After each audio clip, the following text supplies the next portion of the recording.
Ladies and gentlemen, welcome to SpawnCast episode 164. We're missing NVG and we're missing Sean. Sean might find his way in here halfway through. Okay, he said he's going to edit a video, so that could take anywhere from half an hour up to 3 days.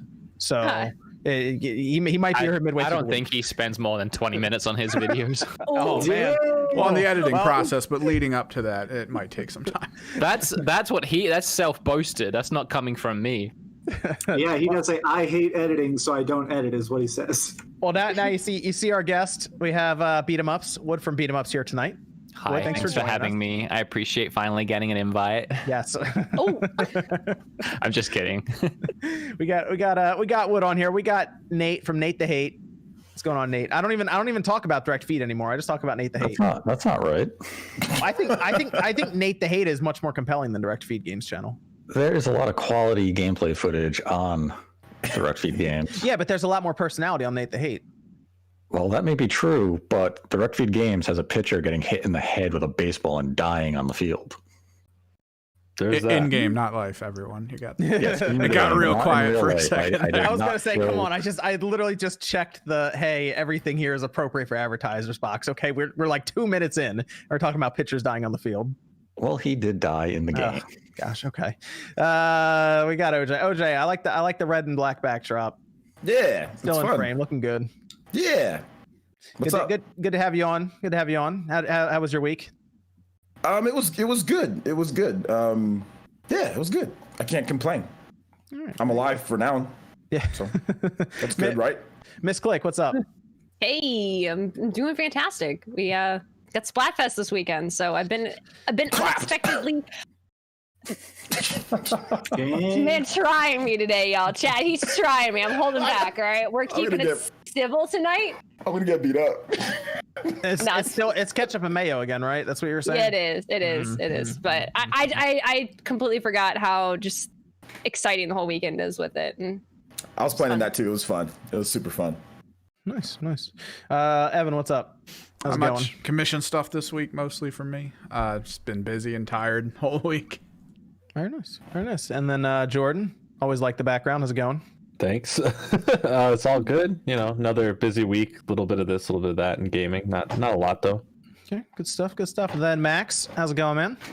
Pretty good. Hanging out, playing some Valorant. You know how it goes. Oh man, I'm so jealous. That launches Second. I'm trying to practice so I can beat everybody when it comes out. I think I have like 45 hours so far in it. Oh wow! They're gonna reset the progress for that June 2nd. Yeah, and introduce a new map and a new character. So I'm actually super excited for it. Interesting. I was curious to check it out, so I might. We'll Is see. that 6v6 or is it 5v5? It's 5v5. Yeah. Yo, we could get 10 people. We could do a SpawnCast over Valorant, right? I would run y'all over. It'd be I'm still waiting. Okay. I'm still waiting for the Halo SpawnCast. I don't know what happened to that. We did it. We did it. We just didn't upload it. I'm still waiting on the Gears of War 5 SpawnCast. Who plays Gears of War 5? Gears of War 5 exists? Really? Yes. That crap is still downloading. It's still installing and downloading. Oh no! It's like 500 gigabytes for that game. Oh man, Gears! I didn't know people were still playing Gears of War 5 like that, like multiplayer. Because it's good multiplayer. I didn't know if they were. I really wasn't sure. I logged on about 2 months ago, and there were still players, but not a lot, and they weren't very good. I meant to log into Crackdown's multiplayer to see if anyone else was playing. No, that's dumb. I just want to see. If I match up with anyone. It probably started with about 30 people. I like to think because it's on Game Pass, there's like 2 people who are like, all right, we'll try this out and see Just what holding happens. it down. They're the best epic players. one-on-one. I was gonna say they're probably freaking like really good. Yeah, the pros. It could be. Let's see. What's everyone been playing this week? Hit me with some games. I played a bunch of Crucible the last 2 weeks, and I couldn't talk about it, but I've finally been able to talk about it. It's Amazon's game, and it sucks. I can finally talk about it. It is a multi-million-dollar garbage fest. It is a dumpster fire. People are so mad that I'm talking about it. There's this very tiny but very angry fan base who wants this game to take off. It has no balancing. It seems like it needs about 20 patches. There's 10 different characters. Some of them are mega strong. Some are so weak you can just plow them into the dirt. It is a garbage fest. Gorgeous garbage. What's that on? That's on the PC? PC only. It is free to play. So if you don't believe me, install it. Prove me wrong. It is absolute garbage. That's if you can get it to run. I do have some friends who couldn't even boot it up. Like, it just doesn't work. So yeah, it has a crashing failure. The server itself keeps kicking people. So professional streamers right now being paid tens of thousands of dollars to play it, and then it doesn't boot up. I mean, it is. Oh. Because then you have to be positive about the game, right? Like, you're trying not to trash talk it if that's the case, and if it's crashing. Dr. Lupo was streaming it, and people kept donating. This game looks super bad. And you'd see his eyes read the donation, like, I can't read that donation right now, but I agree. And has to just keep playing this garbage game. It's so bad. I didn't realize that. Yeah, that's true. Amazon owns Twitch, and you think they'd be able to get this game out there a bit better. They couldn't advertise on it coming up, like on Twitch. They had to wait till the day of to be like, hey, this game's out, by the way. I think it's because they had a lot of Valorant promotion for Twitch stuff. Is it going to consoles at any point? They don't want to talk about it. Honestly, it's not finished on PC. There is no voice chat. There is no in-game chat. There's not even text chat. So when you're playing there's no text chat. There's not. So there'll be times where there's people, I'm alone at a point and I'm capturing a point by myself, and I wish I could just be like, hey, come help me win the game. And everybody's over in the corner like killing an animal. How is there no text chat even? It is a shooter MOBA, so it's kind of like Paladins or something. So you go around the map killing mobs and leveling up. It is so slow. If you watch it, most of the time people in chat are just saying, why is 10% of this game character move speed in this game is super slow for the map size. It's really bad. I feel like you would want voice chat for that kind of a game, but you don't need voice chat or text chat. That's okay. You know, I'm looking at gameplay. You know what it reminds me? It reminds me of like a shooter version of Battleborn. Yeah, it is. Remember that? Is it like that? That's not a good comparison. But the thing is, Battleborn was polished. My problem with Battleborn was slow. It's 2K. The smartest thing is that Battleborn was small. Like, the maps were tiny, so it's combat. The map, there's one map, and it's enormous. It's the fucking size of Australia, excuse my speech. So when you drop, you respawn. You're running across the freaking planet to find one other person. And sometimes if they're a better character, they just one-shot you, and then it's right back to running across the map. It is the most boring. I can't believe Amazon paid for this. I'm probably not going to play it then. Considering the amount of money Amazon has, I'm not shocked. I think I'll hold out for Valorant. Okay, we'll do that. I'll hold out for that. How about Wood? We'll go with our guest here. What'd you play this week, man? Let us know. Well, I'm working on a new eShop video, so I'm mostly playing like a bunch of eShop games, trying to find out which ones don't suck. Nate, do you see this? You might have someone you could talk about some of those weird indies with. I've played them all.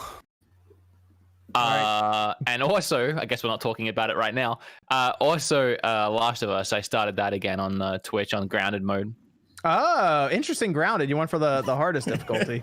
Yeah. Well, it's actually I feel like if anyone's watching my stream, they can let me know, but I feel like I'm doing pretty well. I'm gonna replay Last of Us Remastered probably the week before Last of Us Part 2 comes out, just so I can literally, because it's supposed to start up, as you were saying, Max, because you were looking at a lot of stuff like almost right after that. Yeah, literally 30 seconds later. I'm gonna go right back through it the week before, just so I can be fresh on everything. I'm doing it now so that I don't get Last of Us burnout going immediately into the next one. I got a little bit of a space in between. That makes sense. Yeah. That's cool. What any good eShop game you wanted to drop here for people? That you like? I will give you an absolutely terrible eShop game that I can't stop playing. It's called Snaky Bus. Snaky Bus. Have you ever seen the game Cluster Truck? Yes, I have seen that. Yes, it's that's like a hilarious name. It's like that, but it's like, you know that old snake game that you had on your Nokia phone back in the day? Yeah. Imagine that, but like the evolution of that, and you play as a bus, and every time you pick up a passenger and drop it off, like your bus grows, and you have to keep going around the neighborhood and try not to bump into your own butt. It's like that. It's really fun, but the game sucks, and it's so broken, and it glitches, and it crashes, and it freezes. If you try doing the 30-second capture button, it'll just freeze the game, and you have to exit out of it. I cannot recommend it, but I can't stop playing it. How much was that one? $10. Wow. There's like 10 different levels, and I hate them all except one, and I still think it was worth my money. How many games in the eShop video coming up? It's always 10 eShop games worth buying. Yeah. Cool. There's some really cool ones in there. There's some really good ones, but you'll have to watch When's that video out? When's that video out? Probably the last day of this month, actually, is what I'm aiming for. Okay. Sponsor deadlines. So there you go. All right, very good, very good. That'd be cool to see. All right, well, why don't we go over to Nate here, since you probably played some, I'm sure, interesting eShop games. We'll just say interesting. Yeah, a few, but 2 of them I can't get into detail of because they're under embargo until next week. But before I get into the eShop games, I will talk about a train wreck of a game known as Mafia II Definitive Edition. Wait, did you get it? What system did you get it on? PS4. Okay. Did you already hold on, PS4? And I guess they didn't have that yet, right? Because it was, I know on PC I have it, and they just upgraded it like automatically. Yeah, they didn't have it on PS3. So you bought it? Technically, yes. Okay, I don't really know what that means, but all right, go on. Malaysia had a glitch where if you have a Malaysian PSN account, you could get the game for free. Oh, Nate. What? All right. Well, would you? I heard it wasn't great on consoles. I think it might be better on PC. It's very, very glitchy. There's a lot of slowdown. There's a lot of pop in. Sometimes the characters morph into like weird shaped beasts. It's a mess. Okay, that's actually really disappointing because Mafia 2 was pretty good. Yeah, I played it on the PS3 and the game is fantastic, but this version needs probably a few patches to fix things and iron all these problems out. Because right now it reminds me of an Assassin's Creed game where all of a sudden like the character will walk towards you and half his face will just fall off for no reason. That sounds terrifying. Okay. Yeah, there's actually a video online of where a lightning bolt strikes way in the distance, and for some reason the lighting just keeps expanding and the game drops to about 2 frames a second, and you just drive into the light until the mission finally ends. I mean, let's be real. All of us are pretty much looking forward to that Mafia remake, right? Yeah. Yes. Yeah. That's what we're all just waiting for at this point. Like, I don't even know what the point of the Mafia 3 one was, other than just wrap it up in a trilogy. That's all I never played Mafia 3, so 3 was all right. I was okay with 3. I think I remember liking 2 more. 2 was a lot better. Yeah, I love 2. 3 was glitchy at the launch, like the way it sounds like this one is. There was one of the weird problems in Mafia 3 is the sun would realistically rotate around the Earth, and sometimes it would get glitched and just be spinning, so it'd go day night, day night, day night, day night. So it sounds like this is an equally glitchy game. Yeah, I think the first one's gonna be really cool to see that remake. That'll be really, really neat. But that's not till the end of August 28th, so we gotta wait a while. Did you play any weird eShop games, Nate, that you can talk about, or are they all under embargo? I played a game called The Persistence. Oh yeah, I got that. You're like you're on an abandoned ship in space, and you don't know what's going on, and you're a clone of yourself. And you died, so you have to extract your stem cells from your dead body so you could be reborn if you die. But at the same time, there's non-human clones all aboard the ship that you have to kill, because if you don't kill them, they'll kill you. It's weird. I'm really not sure what to make of it. It's a roguelike horror game that was initially PlayStation VR. So I imagine it would be a lot more fun in VR than it is on Switch. On Switch, it's just kind of weird. It's fine. They gave me a code, so it's fine. It's fine. Yeah, it's man, something. All right, so I started doing end game stuff, post game stuff, Evan, of Trials of Mana. So that was happening. You having fun with that?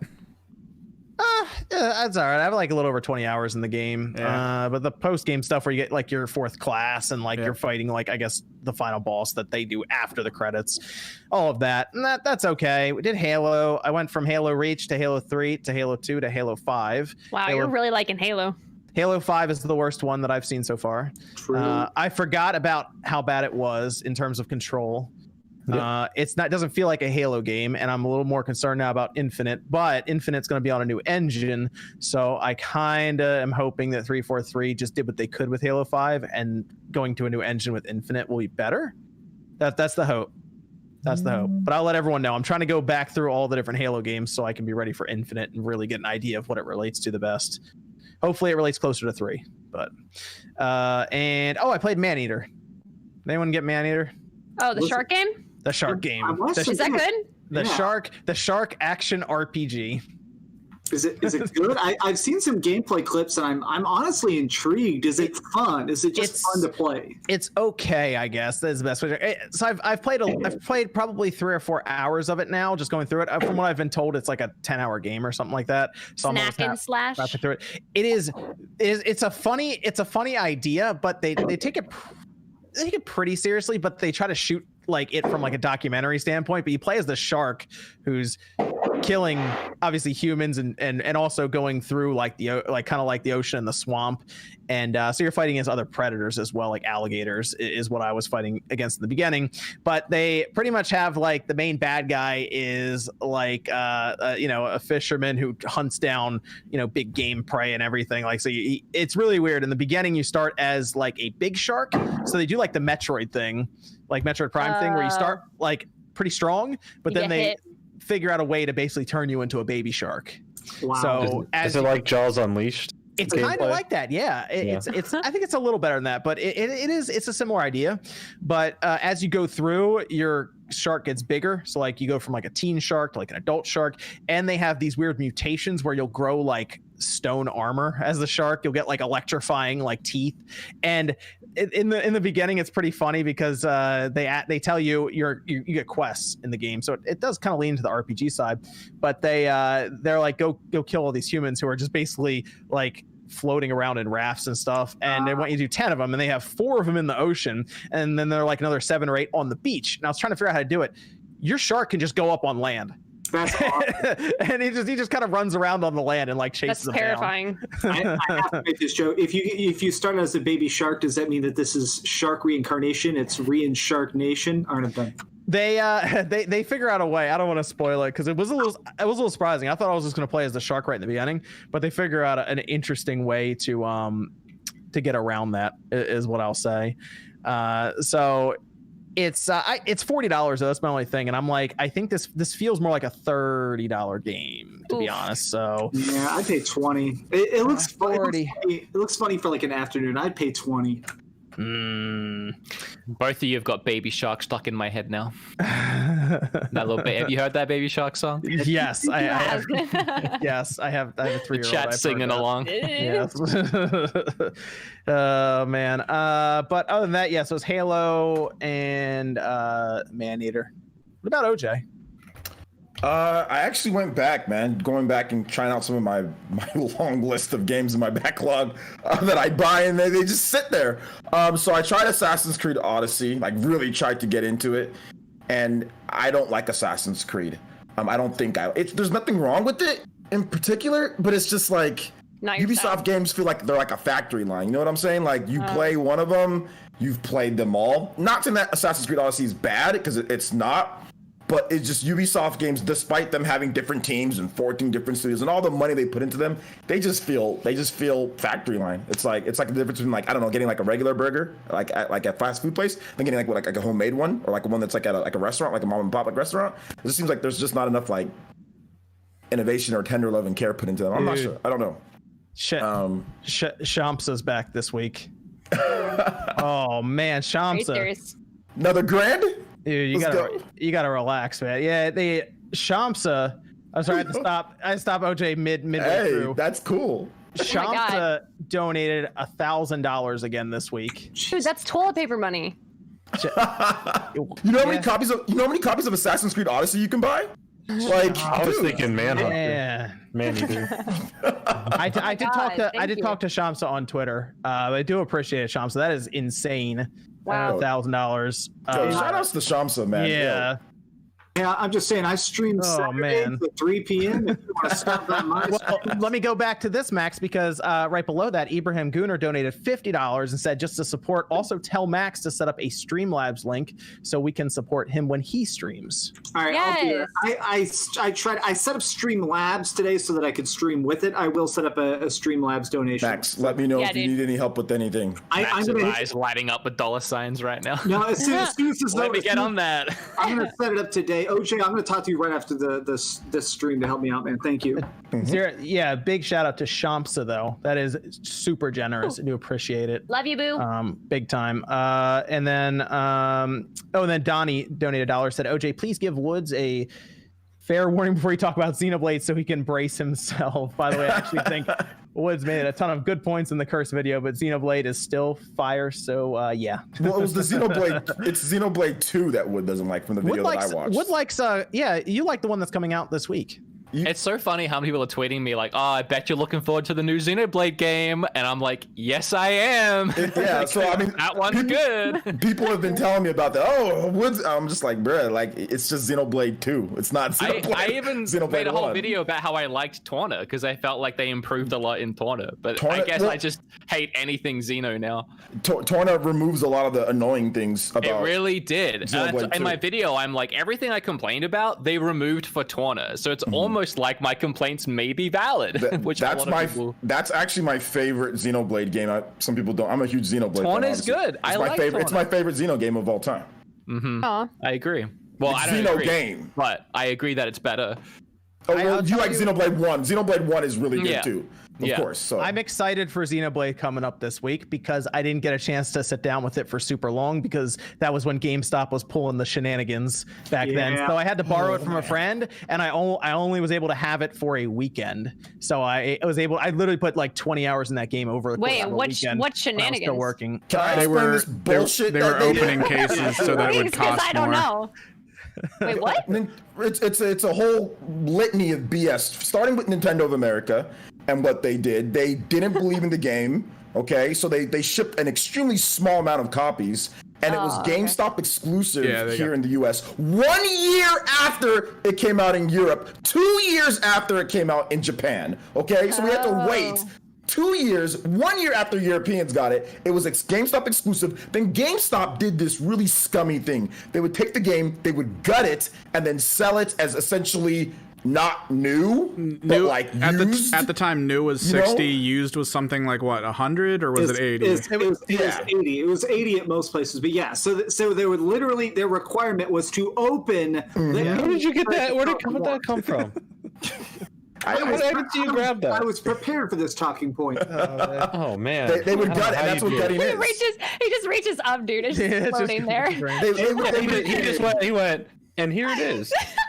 They would gut the game and sell it for more. It was horrible. And then you couldn't find it for the longest time. It was really bad. But then it actually sold really good for what it is. And Nintendo's like, oh snap, maybe we should have actually paid more attention to this. But that's the reason why John had to go through all that stupidity. It was impossible to find at the time. And then after that was when the Wii was like slowly on its way out kind of at the time. That was a big release for it then. Like everyone looked forward to that, but it was like finding it was like... Yeah, the local stores near us, got only like 2 or 3 copies each. They had like 2 or 3, Basically... They had most of them had a specific rule of if somebody didn't pre-order it before it even came to the shop, they wouldn't give you a copy because they were so limited. So this was the last Wii game I ever bought, and it took me like 3 years to find it.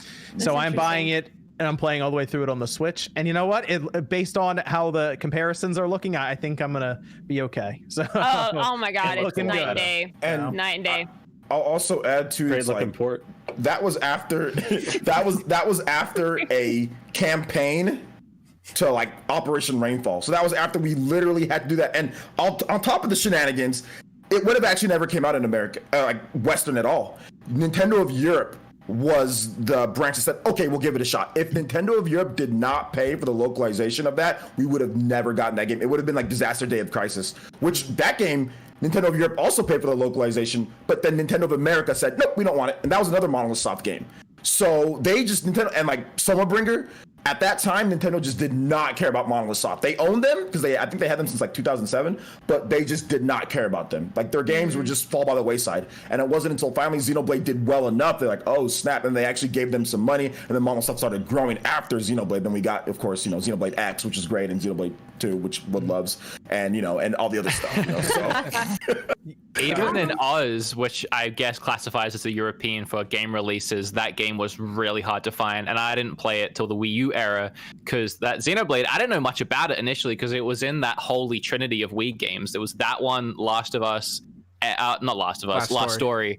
And what was the third one? Pandora's Tower. Yeah, there was a holy trinity, and I actually wanted to collect all 3 of those just to have them, and that's when I ended up getting Xenoblade and playing it. I'm like, oh, this one's actually pretty good, and Last Story is actually pretty good as well. Last Story's really good. Never played Pandora. I didn't. Pandora's the weakest one out of the three. Yeah, I mean, I'm just thinking back. I don't remember marketing for Xenoblade really that much at all, except for the only way I knew about it is because I would like religiously come home from school, and then I'd check like remember the Wii like channel they had that had all the trailers for the upcoming games, and then they had like their cute little. It was kind of like the Wii YouTube for all Nintendo things. I remember seeing the different trailers, and I was watching it, and I was like, to be honest, it's not the prettiest game on the Wii. It just wasn't. But I was like, this seems really cool. It seems really action-packed. But I didn't know enough about it outside of that. I hadn't seen anything else regarding it. But I guess that makes sense if it legitimately was an intentional decision by, I guess, Western standards. But whatever. Yeah, I'm looking forward to it. So I'll grab that on Friday. Roll through that. That's a long game, though, from what I remember. Because I played 20 hours, and I felt like I didn't get almost anywhere in the game. So they've added some stuff to it. Yeah, so I'm looking forward to it. So it was. I do want to mention though, John. Games that I do want to mention. I went back to Legend of Zelda. I'm going to be doing a Zelda video pretty soon here. Legend of Zelda, and then a Breath of the Wild sequel video. And Legend of Zelda to me is still so amazing. Like even going back to, I finally went back and did the True Splendor, like master. Like I never finished that last trial. I just beat the game and the trial was there. I lost a couple times. I was like, oh, screw it. So then I want to do I haven't done all the DLC stuff, but I went back and I did like, I didn't do all the DLC stuff. I didn't do all the DLC stuff. There's still stuff that I didn't do. I beat the game and I had fun, but I didn't do all of it. You haven't done the last shrine. You mean to tell me you never got the motorcycle? I did not do You're do all missing that one stuff. of the best battles in the entire. Oh my. I know, Click. All right. I know. That's Just let me know. I'll be there. I'm going back. I'm going back and doing all of that now at this point. Oh, and it is so good. It's such a good game. He's in for a ride. It's such a good game. It's still to this point, man. I'm looking at it and the designs that they did. It's just incredible. And it's pretty much. I already was excited for Breath of the Wild sequel whenever it comes out, but now it skyrockets it even more that I'm excited for the game because of like going back. Because I thought maybe was I overhyping just maybe a little bit because like it's 3 years, maybe I was falling into that. But no, even when I went back into it and started playing again, and I finished the trials for the True Splendor Master Sword, I was like, yo, this is the most creative way that you can take out enemies because you have to really think, right? Like you guys did the trials, the Master. Like you have to really think about how you're gonna do each floor that you get to or whatever, each level. So had a blast with that, and I was just like, yeah, this is great. And I played a lot of Smash Brothers, a lot of Splatoon.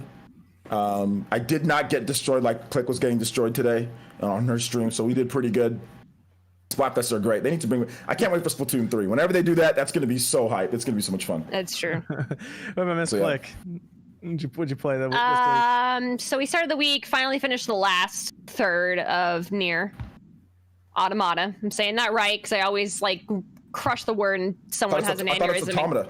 Listen, everybody always has an aneurysm in freaking chat afterwards, dude. You I'm finished sorry. it on PC. You finished it on PC too. That's oh my god, impressive. I suffered through it, dude. Like I legitimately raged at one point because it was just like one of the cutscenes hit and then it like randomly went to windowed mode. I'm like, you guys are just watching in windowed mode. I'm sorry. Like, let me just zoom in on it on OBS really quick, and they're all like, meh, meh, meh. And I'm like, dude, it's not my fault. Blame freaking Platinum. So we finished Nier. That was good. I will say, like, the intentional, I don't want to spoil it for anybody, but the intentional difficulty at the end of the game. And then, dude, I didn't even realize there was a culture. We were finishing Nier, and then everybody in chat's like, we got you! We're on your side! I'm like, what are you doing? What is happening? What is this cult? And then the game ends, and I'm like, oh, I get it. That's cool. That's very cool. Yeah. It was like a whole, like, just... It was like a chant going on. It was really weird, but I enjoyed it. And then we finally played my first time Last of Us. So I hadn't played it before. I did like it. I enjoyed it. We ended up beating. You beat it. You finished it. We beat it in 2 days. Yeah. Okay. So I did the first day, and then the second day we streamed for like 21 hours. I'm like, let's just finish this game today. Jeez. So we're gonna do. Although we will do the DLC on Monday. What is it, Left Behind or whatever it's called? So it was really, really good. I'm glad that I finally got to beat it. A lot of people were like, oh, this is going to take your spot for God of War. It didn't quite do that for me. What about Death Stranding? What about versus Death Stranding? Death Stranding's so different, though. It's like, because to be honest, I would still pick Death Stranding simply for the fact that the AI in Last of Us is so dumb. Is it? I haven't played it in years. Do they just do they not hear? I mean, it's zombie AI. It's find target, run at target. It is a PS3 game technically too. Yeah. Well, so I panicked, right? Because like one of the quests, Ellie's following you around or whatever, and she just like walks up next to a zombie or like one of the clickers or whatever when you're supposed to be stealthing. So I like run out to try to save her, and then I die, and everybody's like, "Dude, the zombies don't even notice her. Like she can like." Yeah, she's invisible. Give them a back massage, and they're not even going to do anything about it. It would be an absolute nightmare if they recognized the NPCs. I know, but I didn't realize that at first because I didn't like realize like this is an aged game. So, but then the other part was when AI would like block your path. So like if you're trying to move something or if you're trying to get through a doorway, and then just like little things would happen, like AI would get in your way and it would like mess up your animation. So then like you go to like kill the clicker and then the clicker would end up killing you because the AI's arm or shoulder was in your way. Like little things like that. It's that it's aged and it's not bad, but it was like, okay. I love the AI in that game. I remember being so amazed first playing it. Like when you run out of shots and you start like it starts clicking, the AI will hear that it's clicking and they'll get out from behind cover and they'll start marching towards you because they know you're out of shot, stuff like that. Oh, okay. Yeah. It's just stuff that you don't really even see now in a lot of games. Mm-hmm. In my opinion, I love that game so much. No, I think it was great, and I like the way that it ended. I think it's a very not a play on words, but grounded game. It's just I mean, I grew up watching like The Walking Dead and stuff like that, so it's nothing too new or original. Like I already expected people to die as soon as I met them, and or they were a cannibal of some sort. But no, it was really enjoyable. I liked it a lot, and I'm excited for the DLC, and then definitely for part 2 now, because I still am not spoiled. You know what, Miss Click? I can't wait to see your reaction to the second game. I haven't. Does Wood know? Are you spoiled? Stay away from the spoilers. I want the raw reactions from both of you. Don't look at chat, Wood. Don't. I've tainted it. Should I close the chat? Okay, yes, I'll close it. Don't look at the chat. Don't look. Well, okay, no. The best. What a lot of people should do, it's much better than people will just outright spoil the game. Way more clever to come up with some super vague, funny joke that makes more sense after you play through the game. Okay, so you might read something that makes no sense right now, and then when you get the context of playing through the game, you look back and you're like, "Oh, that was a pretty funny joke in chat." All right, we'll settle down because you're the king of spoilers. I just don't think they're gonna sink a hole in one on this game. Jordan. I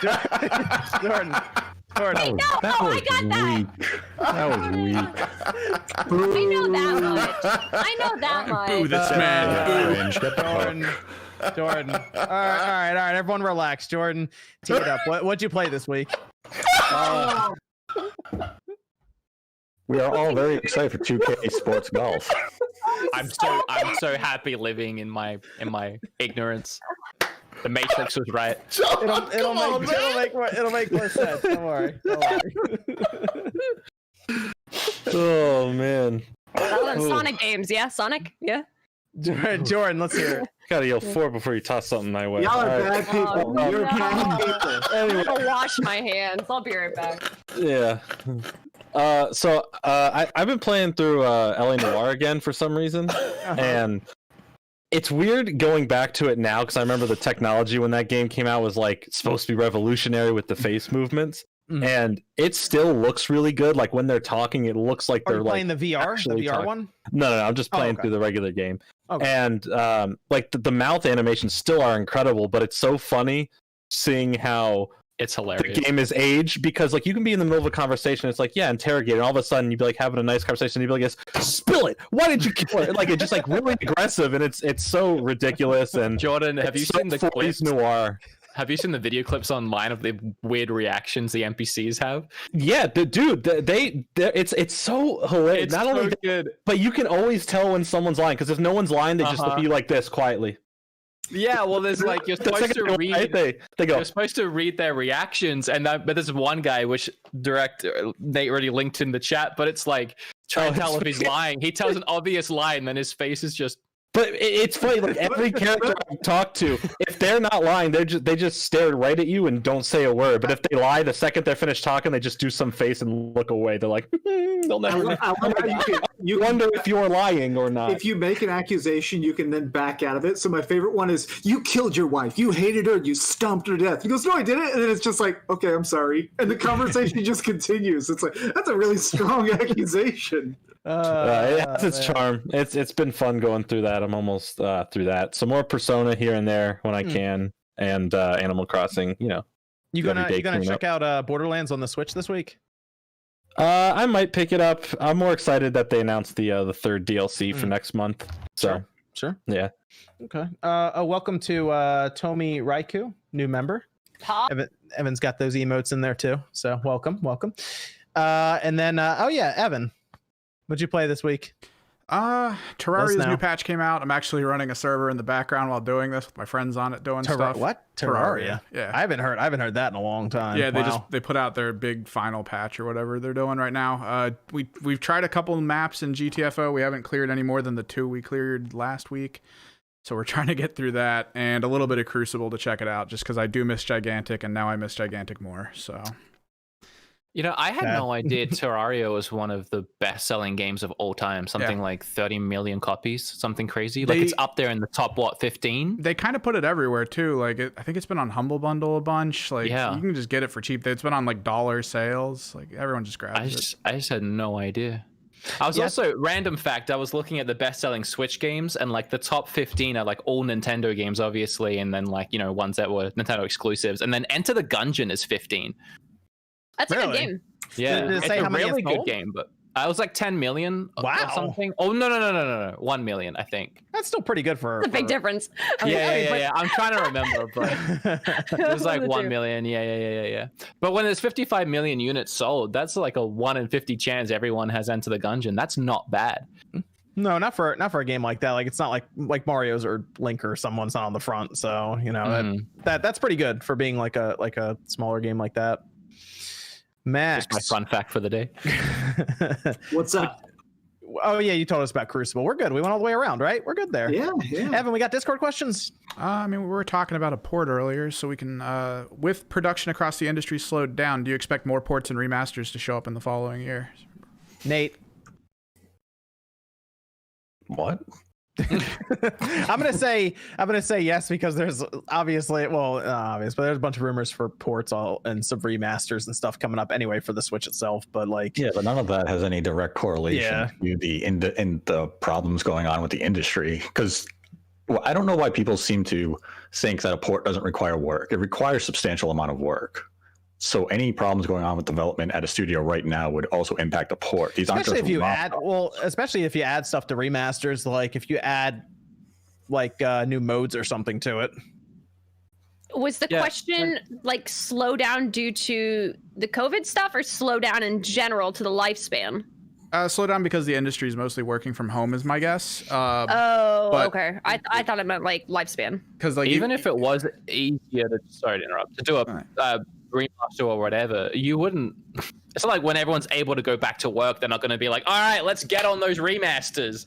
They're going to get back on whatever they were going to do. I imagine the idea is for companies trying to start up new projects, or maybe we're thinking of starting new projects, or just trying to find a way to fill the gap because the games have been pushed back, is my guess for the question. A remaster would still require the same amount of effort. You still have to return to the source. You still have to... there's a team that handles all these remasters. It's not just, hey, Bob and Bill, you guys are going to remaster this whole game and have it out in 6 months. It's substantial work. That's why some of these remasters takes upward of a year. It's still a full scale production. So there's a big difference between dumping like Capcom throwing Mega Man on a cart and selling it as the Mega Man collection versus a legitimate remaster of a title. And then we have another Discord question in there. Chances of Wind Waker and Twilight Princess making the jump to Switch. Ooh, I want to say Wind Waker could. That'd be cool. I'd be all right with Wind Waker coming over. Bundle. Yeah, bundle.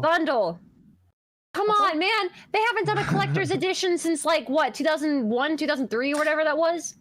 It seems like such an obvious thing to me to do a bundle, but then it's Nintendo and nothing is obvious. Because they can make more just doing it separately for full price. Come on. They could make more. I want a bundle. A Link collection sounds so freaking good. They That could would be charge. pretty cool. They could charge honestly like $80 for that disc, and I'd pay for it. If it's got 3 games, Twilight Princess, Wind Waker, and then like Skyward Sword or something. Yeah.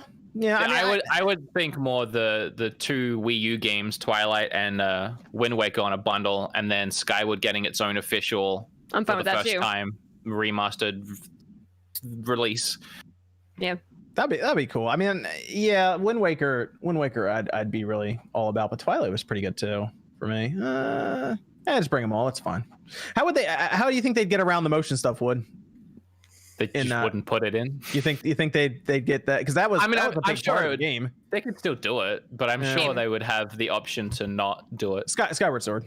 Oh Will it no! come with, golden Ionuma-san said he was not going to port it and not have motion. They're going to keep it in. It's going to be one of those games you would literally. Y'all, okay. Joy-Cons required. Right I'm sorry. I'm sorry. Y'all ain't coordinated. What if it came out with gold Joy-Cons, like a limited edition? They had gold Joy-Cons. Stop. Okay, Stop. that would be really cool, Jordan. You're onto something there. But now I think about it, that game relied pretty heavily on motion controls, didn't it, for like the puzzles and stuff? Yeah, you had to like, make things dizzy by doing the enemies you fought would puzzles. open certain ways, so you had to like slash certain ways. So you'd have to. He's already said though that it would change the whole structure of the game. The game's designed around it. I was just thinking about the stupid holding your hand in the air thing to charge it up. Hey, I loved that. Did you say gold Joy-Cons? You said gold Joy-Cons, Jordan? Yeah, gold Legends. We're only allowed to have like 1 or 2, Joy-Con variants per year at the most. Well, so I think Zelda's an important one that they would do it. Breath of the Wild comes out. We're gonna get a Sheikah Slate Switch Lite. Is next year a Zelda anniversary?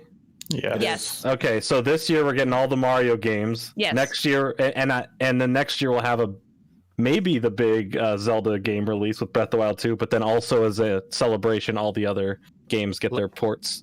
Let me pitch something to you. We get gold Joy-Cons for Zelda, and then we get a remaster of Pokemon Gold and Silver, and we get a Gold and Silver Joy-Con. Ooh, I wish they'd remake. I don't know. Well, that sounds like it'd make too much money. Let's Go series. That's asking for too much. There's a lot of money making potential there. Let's reel it back a little bit. You're right. My bad. Don't want to pass those Wii sales too soon. But what about? What if they said no, you're not getting anything, and then we didn't? That's Nintendo. That sounds like more like it's what gonna about happen. like Diamond and Pearl, right? There's been a lot of those will happen eventually. They'll come out. That's my favorite gen. People like. I love Diamond and Pearl. I can't wait to see what they do. Nate, what were you saying about Jordan's prediction there for Zelda next year? What was his prediction? There were a lot of predictions. Next year is There's lots of Zelda stuff next year. A lot of Zelda in stuff similar next year. fashion to the Mario stuff this year. Yeah. I wouldn't count on any one-to-one replicant of Zelda matching what Mario's getting this year. I think Zelda's getting more because, as far as we know, we don't have like a big Mario game this year other than like potential remasters. We don't have a new like Odyssey 2 or whatever. Next year, we're probably getting Zelda, I would assume, unless there's a problem. The Breath of the Wild.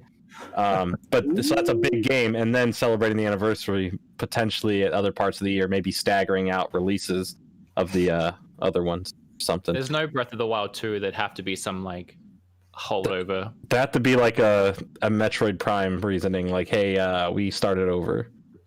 I think that stuff. So I did a video talking about it this week, but I basically tried to tell people that don't expect a bunch of development. Like, yes, some games have managed to slip out during quarantine, but I bet that over in Japan, they're getting very, very, very, very little done. So if you were expecting Zelda this year, at the very earliest, it'll be next year. Like everything, just expect there's probably 4 months of delay, just at least. I don't think many people were expecting Zelda this year, were they? I hoped for maybe it. holiday, but at this point, yeah, I had empty hopes for it. Like based on nothing, I hoped that it somehow magically fall from the sky. Let's go over to some of the super chats before we get into some of the different topics here. Let's see. We have Becca's Live says, "Thank you to Jordan for all the nostalgia this week." Oh, thank you so much, Becca. I appreciate you watching the content. Aw. Mr. Pete says, "Oh, $2 since Nate the Hate already got you demonetized." That was like 3 minutes in, too, Nate. That's nonsense. Here's Sean on. Within the first 20 seconds, he's cursing, belching, and like waving his dick around. That's good. But see, like, wait, when did he do that? Wait a minute. When did he do that? I don't recall that happening. You weren't here? I'm sure it happened on one episode. We got 166 of them. Oh man. Ethan R says Sean edited a whole video during the Hey Jay podcast. He did that on the SpawnCast once too. He Sean doesn't have an excuse. He did that on E3 once. Remember when we were watching one press conference and he was editing the last press conference and was like, "All right, I got to upload this and let the stream." Do you remember that? That was so funny. And then like 5 minutes later, his video popped up. Yes, I did. That man is dedicated to the edit. Mega Nerd says, "Did anyone find it odd they never brought over Fatal Frame, Maiden of Blackwater to Switch from the Wii U?" Yes, very, very weird. I think much like all of their decisions, yes. Well, I'd heard that Maiden of Blackwater just sold super bad, so it may just have been a thing of like they didn't see a financial reason to put $1 million into porting it. They did and they didn't. I mean, because Tokyo Mirage Sessions sold really bad, and that game still got How much did Wonderful 101 sell? It's so better than those two. It's games. fine. They kickstarted it. It's good. Yeah, I forgot about that. I'm really enjoying my Switch copy, by the way. And then, that was that sarcasm. I'll get my Switch copy the end of June. So if you went digital, you'd have it. Yeah. Wow. It's a shame I gave them more money for Hopefully it. they'll patch out the performance issues. It'll be good. Do you want me to get you one? Because I have one. No. I have the PC copy. Okay, cool. They sent me that one instead of the one I asked for. Hey, you're not missing out on the damn thing. I heard that. Yeah, I heard the Switch version doesn't run that well right now. Oh, I love it. We do see. I especially love putting the two screens next to each other in the middle of the Switch handheld mode, and there's like big black borders, and you're playing on something this big. That's awesome. Oh, okay. Have you seen that? No. Because you don't have the Wii U tablet, and there's like a whole map thing. You can opt for either having an overlay on your screen that blocks half the action, or you can have it so they're right next to each other. So you have a screen here and a screen here, but then there's a black border, and you're trying to play on a screen about this big. That sucks. I had that on my PC, but they have like the monitor's obviously a bit larger. But I'm able to put it at 1440p, but it's capped at 60, and I wanted to uncap it, but they don't have that. I don't know about your version, but my Switch version, it accidentally didn't come with any fun. Did yours manage to? I didn't get it yet. I gotta wait. Oh, okay. Well, let me know if yours came with the fun. I'm hoping the physical copy comes with something extra, OJ, because we waited a little longer. Hey, look, I really like the Wonderful 101, so I'm looking forward to playing it once I actually get my copy of the game. I like the Wii U version of the game. I thought it was a great game. Even if it's I had tons of fun. Like a slip cover or something. I don't know. I'm just thinking. We're not getting anything. Okay. We're not getting anything. We're just gonna get the game a month late, going on 2 months late. So lame, but I actually like the game. Yeah, but Wood hates it. Well,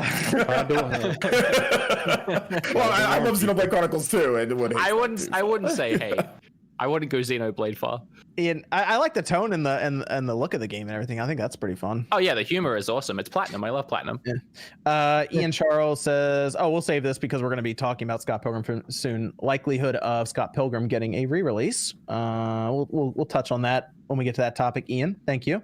Edward King says, "Any of y'all getting Minecraft Dungeons? Felt like it's not been marketed enough, being the biggest game ever. Thankful for Game Pass though. Thanks, Edward King. I actually already preloaded it on Game Pass, so I'm ready to check it out. Game Pass. Oh yeah. Yes. I am very excited. Nintendo is sending me a code on launch day, so I look forward to that. Yeah. When is that dropping? Fancy. This week? Soon. I think next week. 25th. Next week. Yeah, Nintendo's sending out copies to some. Like they 25th. They hit me up for a copy too. I was like, okay, sure. Oh, Nintendo. Are you guys getting? How many of you guys are getting it? I'm getting it. I'll download it. Nintendo. Yo, we should play. Yeah. Well, I haven't answered them yet. I didn't know if anybody. Yeah, we should totally click. Let's play. Yeah. Oh, heck yeah. Nintendo's out here emailing people. Man. Yeah. It was my first one since Dragon Quest 11. I wish I was famous. You got Dragon Quest 11? Yeah. I never get Nintendo's games. I just get them sending me random games for their system, which is cool. Yeah. I downloaded it on Game Pass, so I'll check it out there. 25th, I believe it goes live. I saw some of the reviews. It seems okay. It seems like a more from what I've read, a more simplistic Diablo style game, I think. So go check it out. Good. It's kind of good. Yeah. See if it's any good. Zoob M says Wonderful 101 is a 6 out of 10 so far. I got stuck and had to buy a turbo controller to finish it. Arrives Tuesday. Turbo Y'all paid for this. There's some parts where you have to mash the buttons, but like it's just weird. And then Michael says best gaming podcast on the internet. Hope all of y'all are doing good. If y'all could have one superhero character game that doesn't exist or one that sucked and needs a new game, what would it be? You know what? I thought about this the other day because we did a story on it. I would actually like a Daredevil game. Ooh, that'd be good. Yo, let's go. For the levels of gore, it would go into Invincible. I would want that. Right. I would love it. I want a Venom game. There's actually a Venom storyline in the comics called Lethal Enforcer, where he basically finds like a paraplegic assassin and uses his body to like go and kill a bunch of people and like becomes good. I've always wanted to see a game based on the Lethal Enforcer storyline. Mm-hmm. There are people in the chat have it right. We need a Flash game. That would be sick. Oh. Playing as the It Flash, would probably be more. Make that work. Yeah, that would probably be more functional with the solid state drives, because if they're slowing Spider-Man down in a city because they can't load, like Flash would be an issue. But just imagine like doing combos and like stuff with it like super fast. That'd just be dope. I'd be down for. I'd be with it, man. I want a cooperative Guardians of the Galaxy game. You can play and team up with people and play like an actual third-person shooter, maybe light RPG elements. I don't know. Throw that in there, spice it up. What do you think, Nate? You got a superhero? I don't really know much about the superhero side of. Just say you want a good. Just say you want a good Superman game. No. You don't want a good Superman game? I don't give a damn about Superman. All right, then tell us what superhero you want. It's like a Lex Luthor kind of guy. Who the hell is Lex Luthor? From the perspective of Lex Luthor. Oh gosh. Sometimes he's a good guy. Who the heck is Lex Luthor? Oh man. Who is he? Is he a superhero? No. Oh. He's the bad guy. Now we're just hanging. We're just hanging Nate out. We got to move on. Nate, yeah, we got to move on from Nate here. Who the hell is he? I want a remake. The bald guy from Superman. Yeah, he's the one the villain. Kingpin is against Daredevil. That'd be cool. Yeah, Dude, like freaking Juggernaut. No, I would like a remake of the X-Men Legend games, because those were great. And I know we have like the Black Order or whatever, but like I loved the X-Men Legends like storylines and stuff. Nate, those games are good. You need to watch Daredevil, Nate. The newer one that was it's so good. Yeah, you need to watch those. Wasn't Ben Affleck in that? No, not the movie, the series. No. Stop it. Forget it. No, leave that one behind, okay? The one with Charlie Cox. Yeah, the newer one. It was on Netflix. Oof. And that one fight scene, and I think the first episode, that's like the one camera shot in the hallway that goes for like 5 minutes. I rewatched that like 20 times on YouTube. It's a work of art. It's based on a lot of action movies from I think Korea, Japan maybe. There's a lot of movies that they get tired as the fight goes on. Yeah, there's a lot of movies that do that you might enjoy if you really like that. The raid movies are great. Yeah. Honestly, can we just can we get some F's in the chat? The fact that they canceled both Daredevil and Punisher, like two of their best shows. They canceled all of them. They canceled all of them, and then they left. They canceled all of them. But they left the other ones on like big cliffhangers too. Like we are going to continue, and then they were just like, nah. Yeah, but like Daredevil and Punisher, those were like the two best ones. Let's be honest. But there's a lot of teasing about Daredevil somehow showing up in Spider-Man's universe. The rumor joke is that he's going to be a lawyer for Spider-Man and Spider-Man. Well, they did reference him. They're like, he's like, how did he know? You know, like a blind man. How did he know? Yeah, I'm not getting my hopes up. That's the one I would I would check out, Nate. If you want to try to get into some sort of superhero series, check out Daredevil. Yeah. He's not convinced. He's gonna get right on that. You'll be surprised. Check out just the first episode. See what you think. Yeah, maybe. Okay. Enthusiastic about it, I see. Angel. I still don't know what the hell it's about. What? It's superheroes. It's a Daredevil. It's a blind lawyer who fights crime at night. Yeah, blind justice. Yeah. A game like that would be really cool. Like, do you play that Perception game? It's on Switch where you play as a blind person. Dude, and like, but it would probably feel more like The Quiet Man or something. I did not like that game. No, that game was bad, but the concept of like noise reverberating to see, that would be really cool in a Daredevil game. That was one of the artists from BioShock. He went on to do that as a solo project. And then Angel says, I know it's not gaming related, but I just found out that the guy who directed the Netflix Death Note just directed Godzilla vs. Kong. That Death Note movie sucked. It was pretty bad. Yes, it did. It was pretty bad. It's because I like Adam Wingard, and I think he's going to do good stuff with the next, the battle with Godzilla versus Kong. It's probably going to end, like Batman v Superman. Both their mothers are named Martha or some BS like that. But yeah, I'm excited for that. Death Note, awful. Terrible movie. Our version's awful. The Netflix I thought it was so bad it was good. It's hilarious. If you just if you have a drinking game to it, it's fantastic. The best part is Willem Dafoe is perfect as Ryuk. That's the best part of the movie. The Ferris wheel scene is hilarious for all the wrong reasons. But I just feel like the movie I enjoyed watching her fall off it and die. They ruined her whole character, man. She was great in the manga and anime, but oof. We butchered her. They definitely did. No, Lakeith Stanfield as L. No, I think as L, he tried to do the best he could with L. I'll give him that. I like Lakeith Stanfield. I think he's a great actor. Let's go over now to Switch sales. We'll actually start with that topic since we're midway through the podcast now. Let's go to this topic. This was interesting because I have a question for everyone here. Okay, we might as well get this down now. All right, since we're apparently, according to Nintendo, basically halfway through the Switch's lifespan. All right, Switch is at 55.77 million units sold. The report came out for the MPD that it just in April sold 808,000 units in Jesus Christ. the US alone just that month, which is ridiculous. That's the best. That's better than any April that the Wii ever had, apparently. A lot of units.